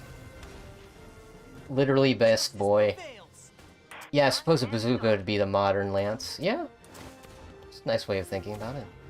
How can he be awkward with girls when he lands every shot he takes? Yeah, you know what? Maybe the only shots he takes are the ones that... You can do this. When, I don't know. I was gonna make something dumb. I don't know, maybe he starts missing when he gets into, like, a bar. Or he's never given, like, a dating website a try. In fact, let's see his full... Look at this. Being near women triggers a constitutional nervousness so powerful it lowers evasion. But he's a true friend, though. Having Curtis nearby encourages him, boosting his anti-tank attack power. The power of friendship immediately upgrades military hardware. That's Valkyria Chronicles. He hates the Empire. His hatred of the Empire makes him tense up in battle, lowering his accuracy. Well, if that's how bad his accuracy is, I think I can live with that. They have a chance of recovering HP after attacking. So yeah, Laurent, you're pretty cool. He'll be a Sigma male yet. Just gotta keep on that grind set. Alright, let's move the tank forward.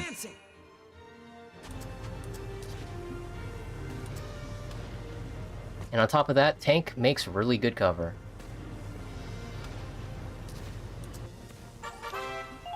Yep, sight lines. If you can see them, they can probably see you. Oh. Don't lose hope. Return fire!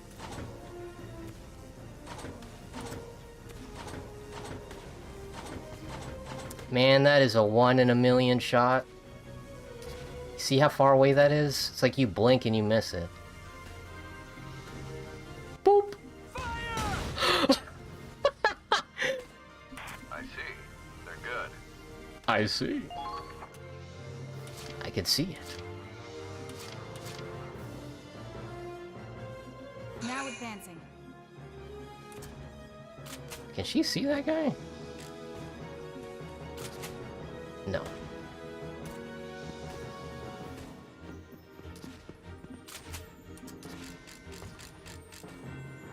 Or shots? No. No, no, no, no, no.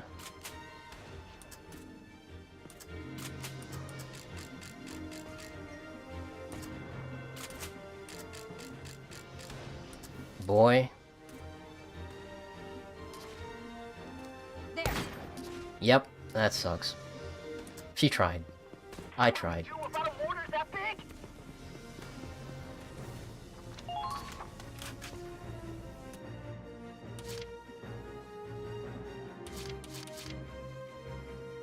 Leave it to me. Here's Nico kneecaps.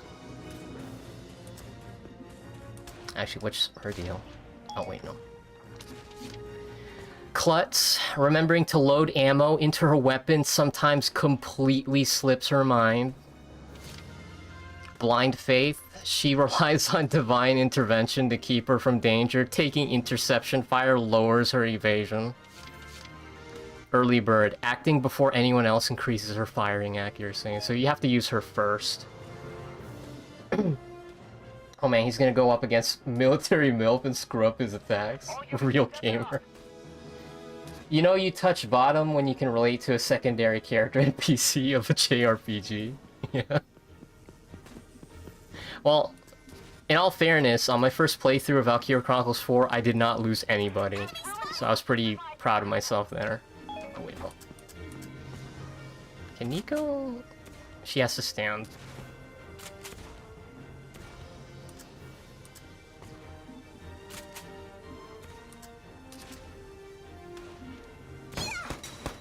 Nice. Oh, I did it! Our allies have been taken out.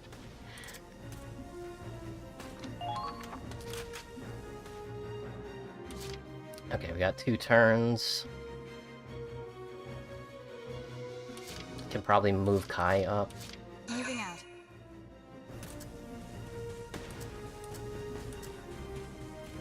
Can she hit that? There. Nice. Didn't take much. I should have expected as much from you. When you've hit rock bottom, all there's left to go is up. That's true. Can probably move the tank up. Advancing!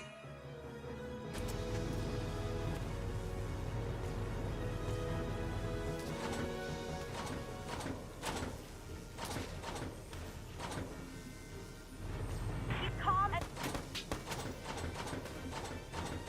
Shinny!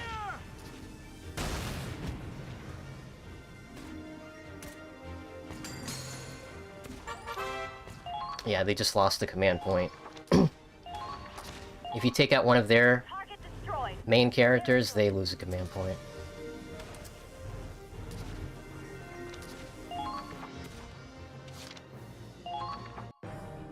Alright, do your worst. He just ended his turn. He didn't even try. Yep.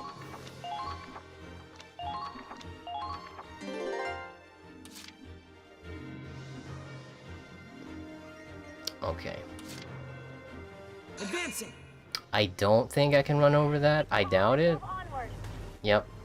So these are real tank traps.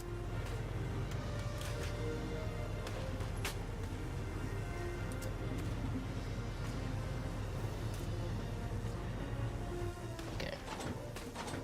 That's one hell of a shot. Fire! Yeah. I was bound to miss eventually.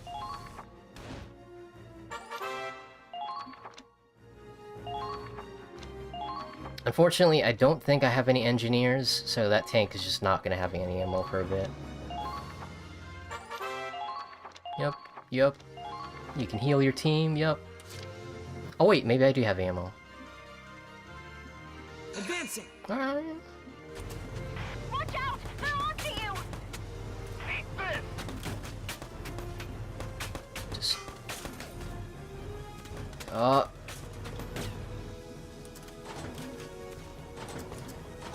Shine! No. Alright. You did ask for the worst.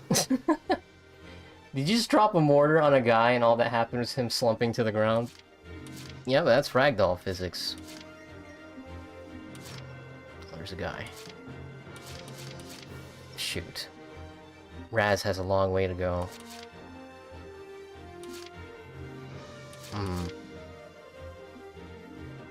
Okay. Here comes the pain. I'm a one-man army. Oh boy.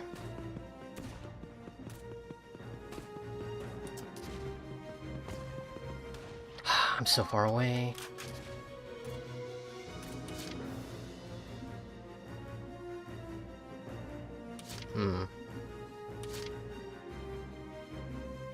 I wonder if Nico can deal with that. Isn't Nico an engineer? No, she's a scout. Like, it's cool because their uniforms pretty much tell you everything you need to know. But, yeah, that binocular icon, that's for scouts. Engineers have a wrench.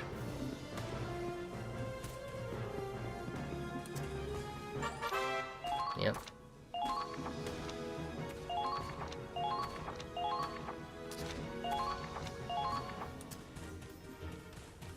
Take cover behind the rubble and engage the enemy.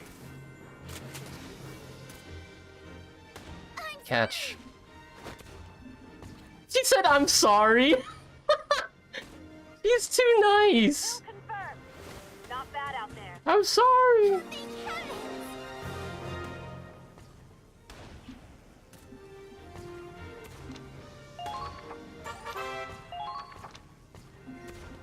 No more than 10 foot soldiers can be deployed on a map at once. After that, you can't call reinforcements. So check this out. Before, in the first game, retreating requires command points, but here, you don't. Which is nice.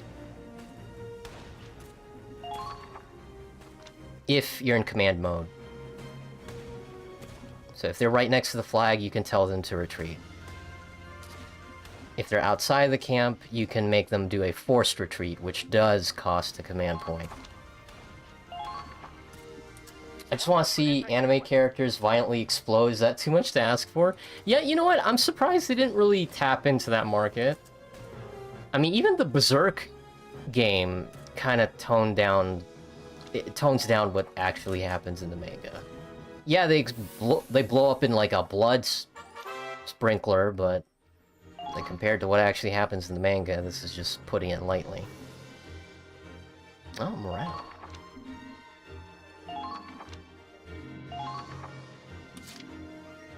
Unfortunately, Nico does not have any grenades. I can't use her even though she has a moral boost up. Ah, she's not next to the flag. Damn.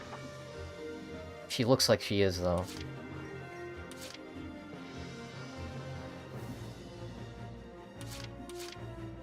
Here comes the pain. I'm sorry, with a smile and all.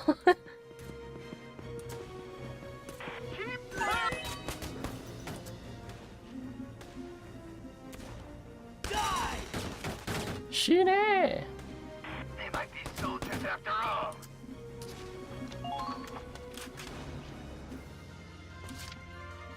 Okay.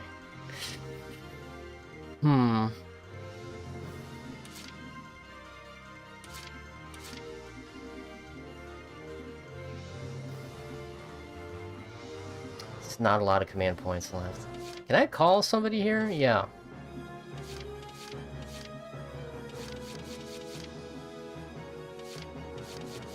Who we got? Oh, she looks cool. Oh, she's racist, though. That's a problem. That Darkson discriminator? Yeah, she's got problems, bro. In fact, now that I look at her, she's got the Karen haircut. Penny pincher. Oh, okay, cool. Sometimes her stingy nature keeps her from completely using up her bullets. Charging into enemy fire makes them panic, decreasing evasion. That's kind of a problem for a shock trooper.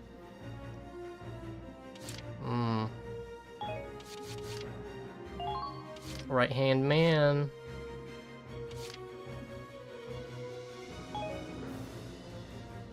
Yeah, let's go with Zyga here. Or maybe... yeah. Holy shit, this guy looks like, Majima without an eye patch.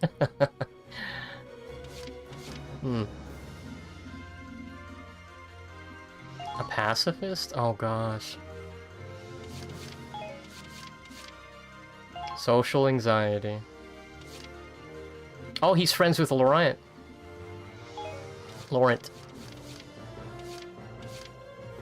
Okay, we need a shock trooper, so let's go with Zyga.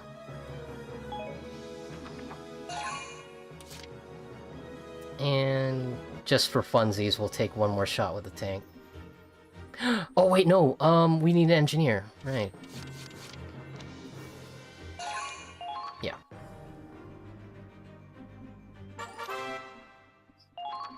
The enemy was literally vibing to some tunes or something. Stingy. Yep. It's funny, they're giving me a tutorial on something I just did. Yeah. Yeah, they're too afraid to move. They're just ending their turn without doing anything. It's both hilarious and sad at the same time. I really do need to take out this turret, though. Whoever's gonna go for that other flag is gonna get lit up. Nice.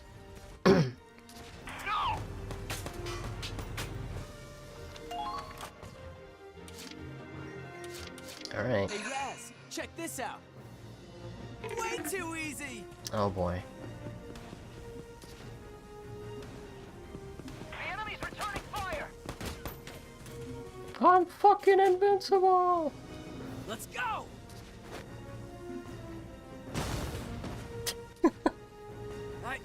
I did it! I should have expected.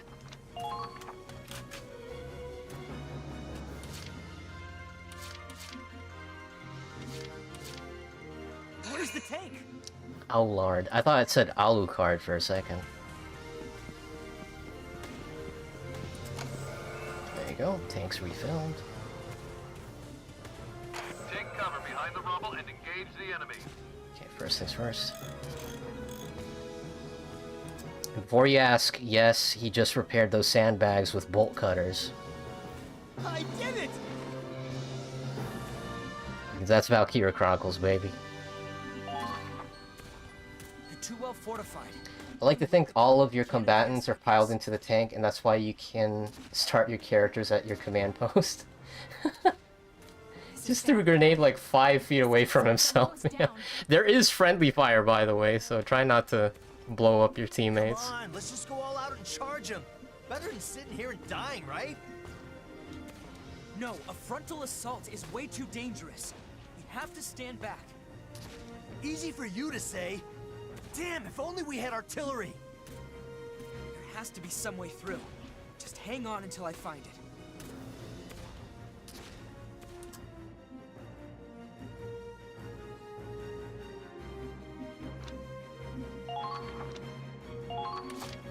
Oh boy. So they did me a solid, and any troops that was left behind, they immediately pushed to the next flag, which I appreciate. Oh my gosh, did they just... Oh! They rebuilt the turrets, even though I took time to blow them up. Oh, that sucks. Alright. Advancing. That's actually not fair. How dare you? So I wasted those command points for nothing.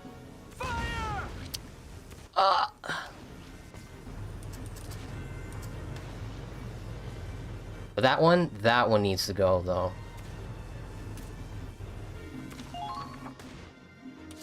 Advancing!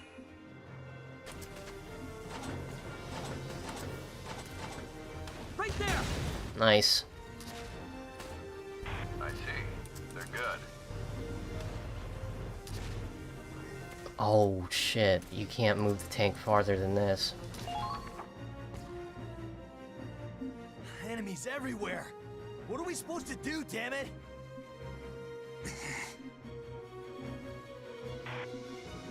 Looks like you're in a tight spot, Cinderella.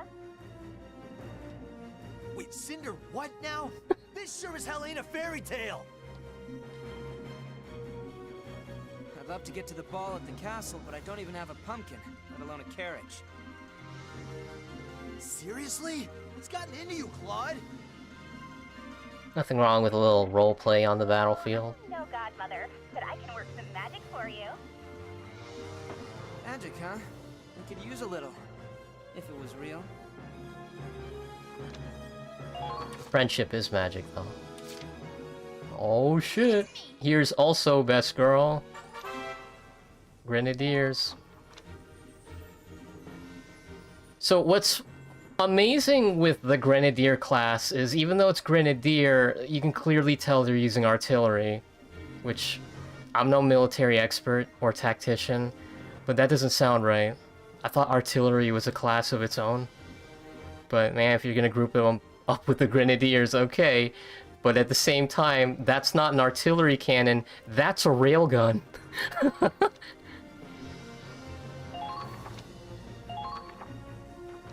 So yeah, look at this thing. That's a railgun. A Ronald Ray gun. Railgun, yeah.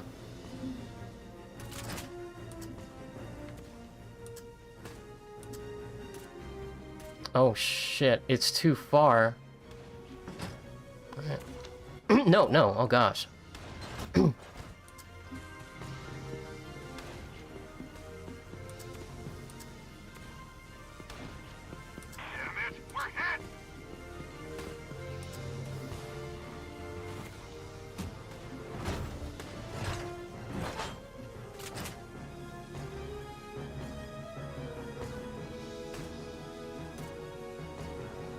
Take this! Gotcha. Got him! Target Got him! Very good. Apparently the guy who voices Raz also voices Nadul in Stardust Crusaders. Nice. Please, don't give them an inch!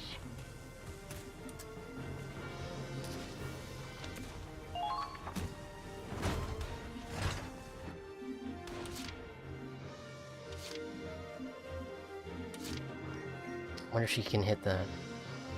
Leave it to me. This one's a Riley Miller special. Nice.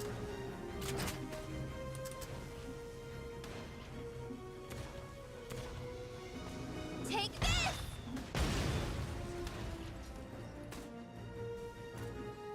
Got him! Got him.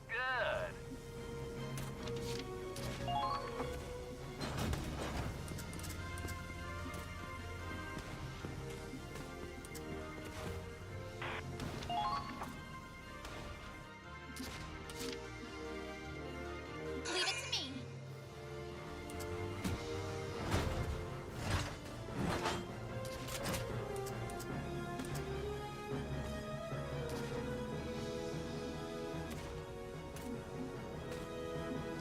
Take this!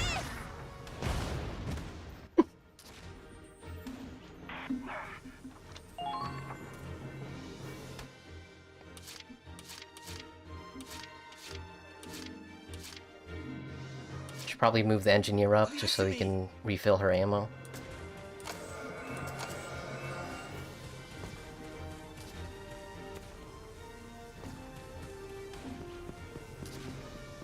Seriously, this tank, oh my gosh, it's chonky.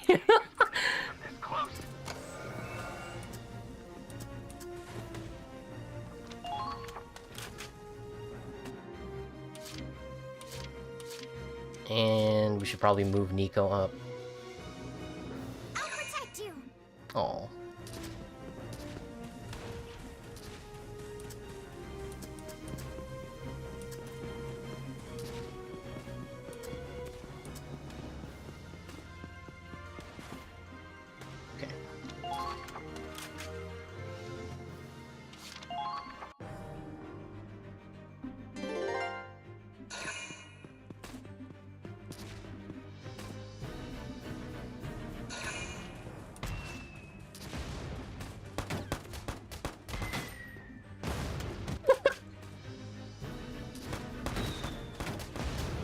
Yeah.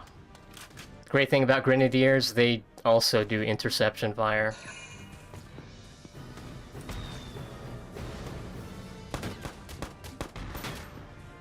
Oh boy. Oh boy. Nico Dog! Ah!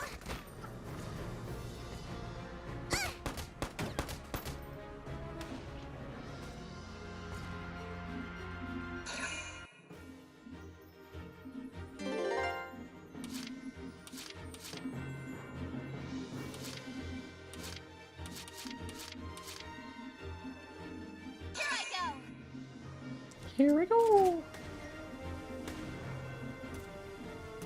Take this!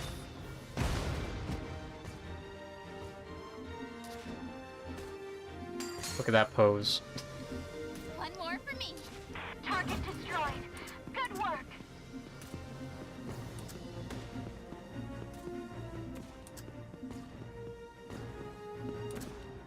Don't let them get... Ooh. I'm on a roll. Indeed.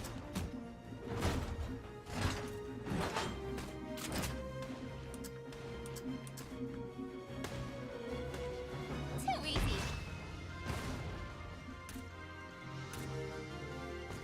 We've lost the target.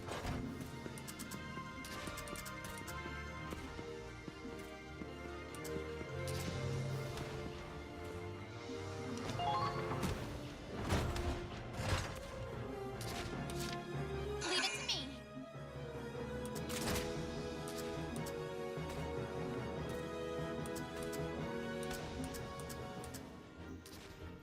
Wombo combo? It's a learning experience. Oh no. Eat this! Well, I hope the treads hold out. One more for me. Kill confirmed. Not bad out there. does the number of kills you get determine how many times you can take an action? No, but if you keep using the same character, they can't move nearly as far as they do. So to compensate of how powerful Grenadiers are, they are limited with their ammo. As opposed to everybody else, Scouts, Shock Troopers, they have infinite ammo for their main gun. They're limited on grenades. Snipers are also limited on their ammo as well. They got me marked.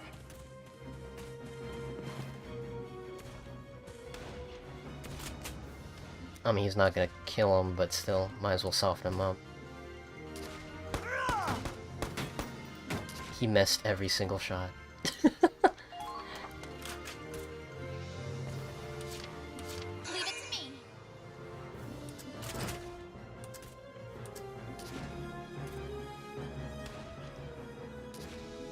There we go. Boop. Take this! Uh-oh.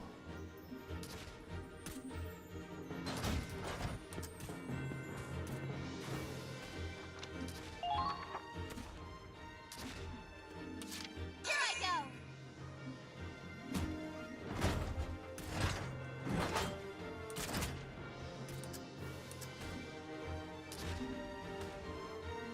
Eat this! Nice. Got him! Got him. That should be it.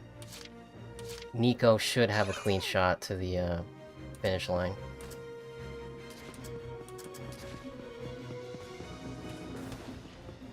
Pumping cannons!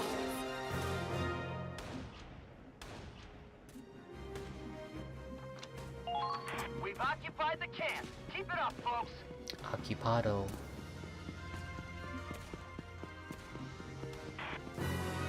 Yeah!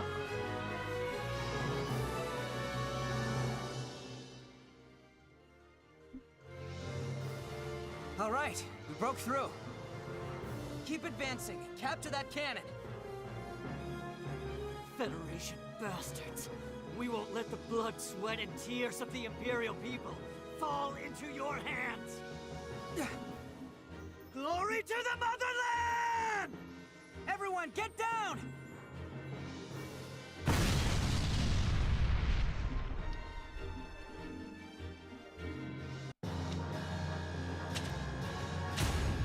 Hey, baby!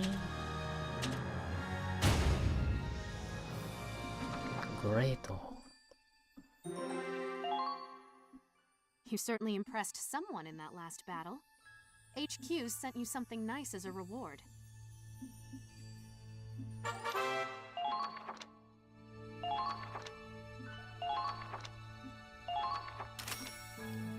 I got a hat.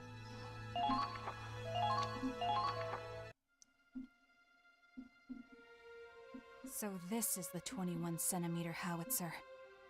About like 1 centimeter now. Or what's left of it anyway.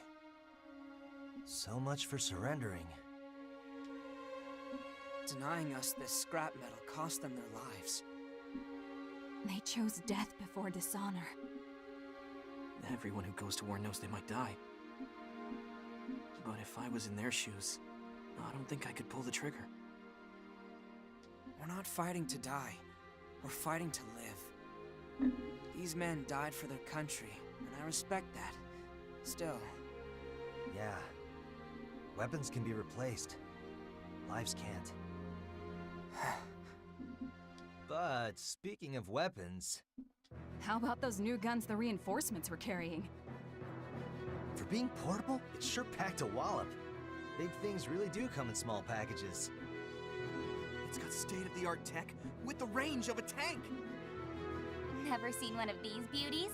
And I thought you were supposed to be the cream of the crop.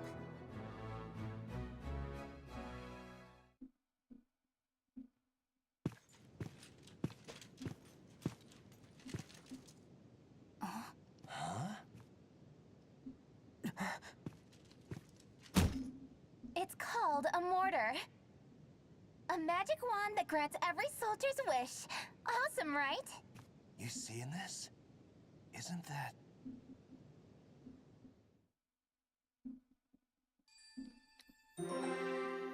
あれはそれは Say, who's in charge of this squad? Gotta say, I'm impressed at how quickly they were able to change their tactics on the fly. Well...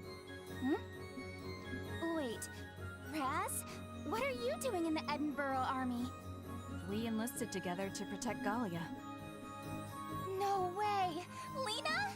Small world, huh? Oh, sorry. I'm going by Kai now. Wait, Kai? But that's your... Riley. I don't really get it, but okay. I'll call you Kai. Anyway, it's so amazing to see you. What are the odds of seeing old friends in a foreign war zone? Beats me. How'd you end up in joint operations anyway? Since you asked so nicely, I'm Lieutenant Riley Miller. After majoring in Ragnite Engineering, the Army brought me on as an artillery advisor. I've been temporarily transferred from the field artillery team for this joint operation. I love her little I'll provide the fire ears. like, down the Empire. They're like not bunny ears, but they you know those Roman emperors? What is it, like leaves? Laurels? My knowledge is your power. Knowledge is power. Just what our squad needed. We appreciate the support, Riley. So, where's the commander? I wanted to introduce myself. About that. It's not just us two in this squad. Huh? You mean Kai's here after all, or...? Riley, I'm the commander of Squad E. Oh, you're pretty young for an officer. But I was impressed out there. My knowledge is your...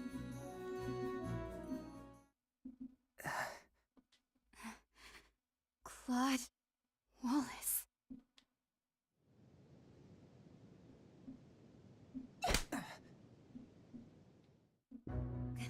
How can she slap? All you have to say? I can't believe I took orders from this coward. Screw that! Well...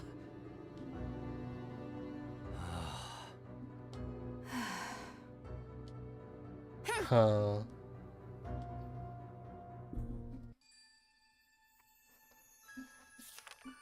Yeah, a bit of a cliffhanger, huh? But it's already getting pretty late. This won't be the last time we play Valkyria Chronicles on stream, though. When the chips are down and I can't get the games to work, you know this game is always going to be installed on my computer. And PS4. But yeah, I'm just glad it's working just fine on PC as well. I haven't seen if there's any mods for this game, but let's be honest here, the base game is so much fun, it almost makes me feel guilty looking for mods for it.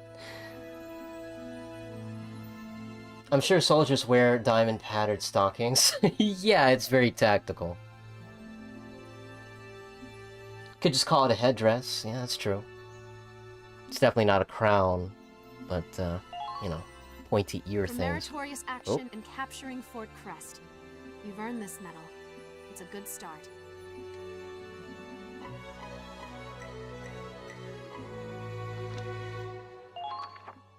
Yeah, Listen baby. up, everyone. I'd like to introduce a new member of Squad E. Connor Doherty. I'm writing a book.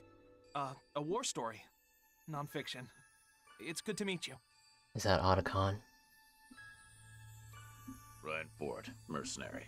You pay, I shoot. Cool.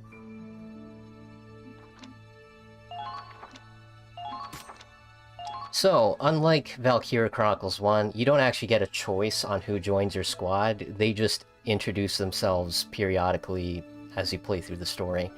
In Valkyria Chronicles 1, it's based on RNG who you start off with, but even then you get to pick who you actually want to be on your team. In this game, you get everybody. You can only just deploy a certain amount of them each time, though. But I just think that's like an interesting change. But yeah, that's Valkyria Chronicles 4. I still feel bad we didn't get to play Tenchu today, but, you know, like I said, this game is super fun, and I'm always happy to show off games that don't get nearly as much love as they probably should. Like, whenever we bring up Sega, it's always Yakuza or Sonic, but, yeah, Valkyria Chronicles is one of my favorite Sega games. So, here's hoping Valkyria Chronicles 4 isn't going to be the last one. I mean, not that they should force themselves to make sequels, but seeing how this is a world war, they can cover different fronts as well. They don't have to just cover the Federation front. I mean, hey, they can even make a Valkyria Chronicles game where you play as the Imperials just to see how tough it was for their side. But, yeah. Well, actually, no, I don't think you could.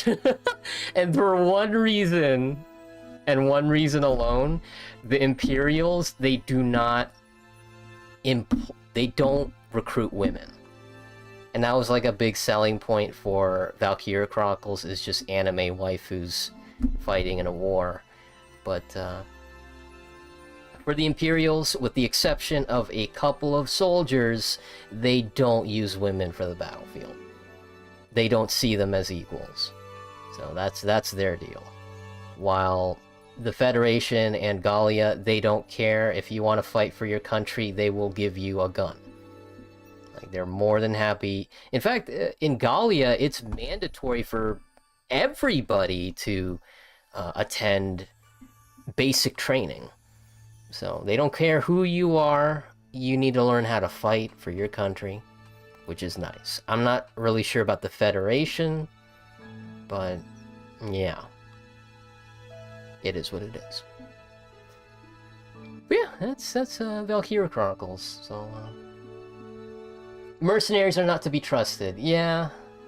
At the very least, if they're the payment up front kind of mercenary where, hey, you're paid to be loyal, then sure. But if it's a mercenary that's paid by mission, that's a little troublesome. At least in storytelling sense. I can't imagine real life mercenaries be that flippity-floppity, like, real quick. I feel like they would do a mission, they would do a contract, and they're good for a while. They don't immediately switch sides or they do another mission. But I'm assuming a lot. So who knows? Maybe it really is like that. It do be like that. But, you know, I want to give them the benefit of the doubt. You know, after you're done being a mercenary for a day or month, like, you want to take a break. And by that point, do you really want to switch sides? You might be fighting against the mercenaries that you just fought alongside with. Again, it just depends on the mercenary, depends on the mercenary company. So, yeah. Yeah. Well, thanks for joining, everybody. Zardafran, Strife, y'all have a great night. Bye-bye.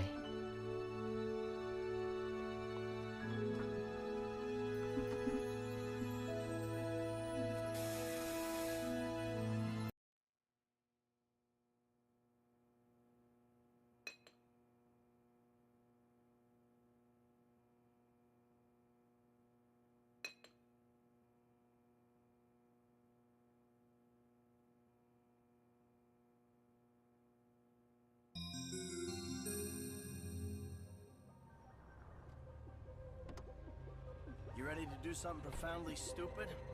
Am I ready? Anytime. It's time to tip the odds back in our favor. Okay, it's game time.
Get in here! Oh, there you are!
This was it. It was almost over.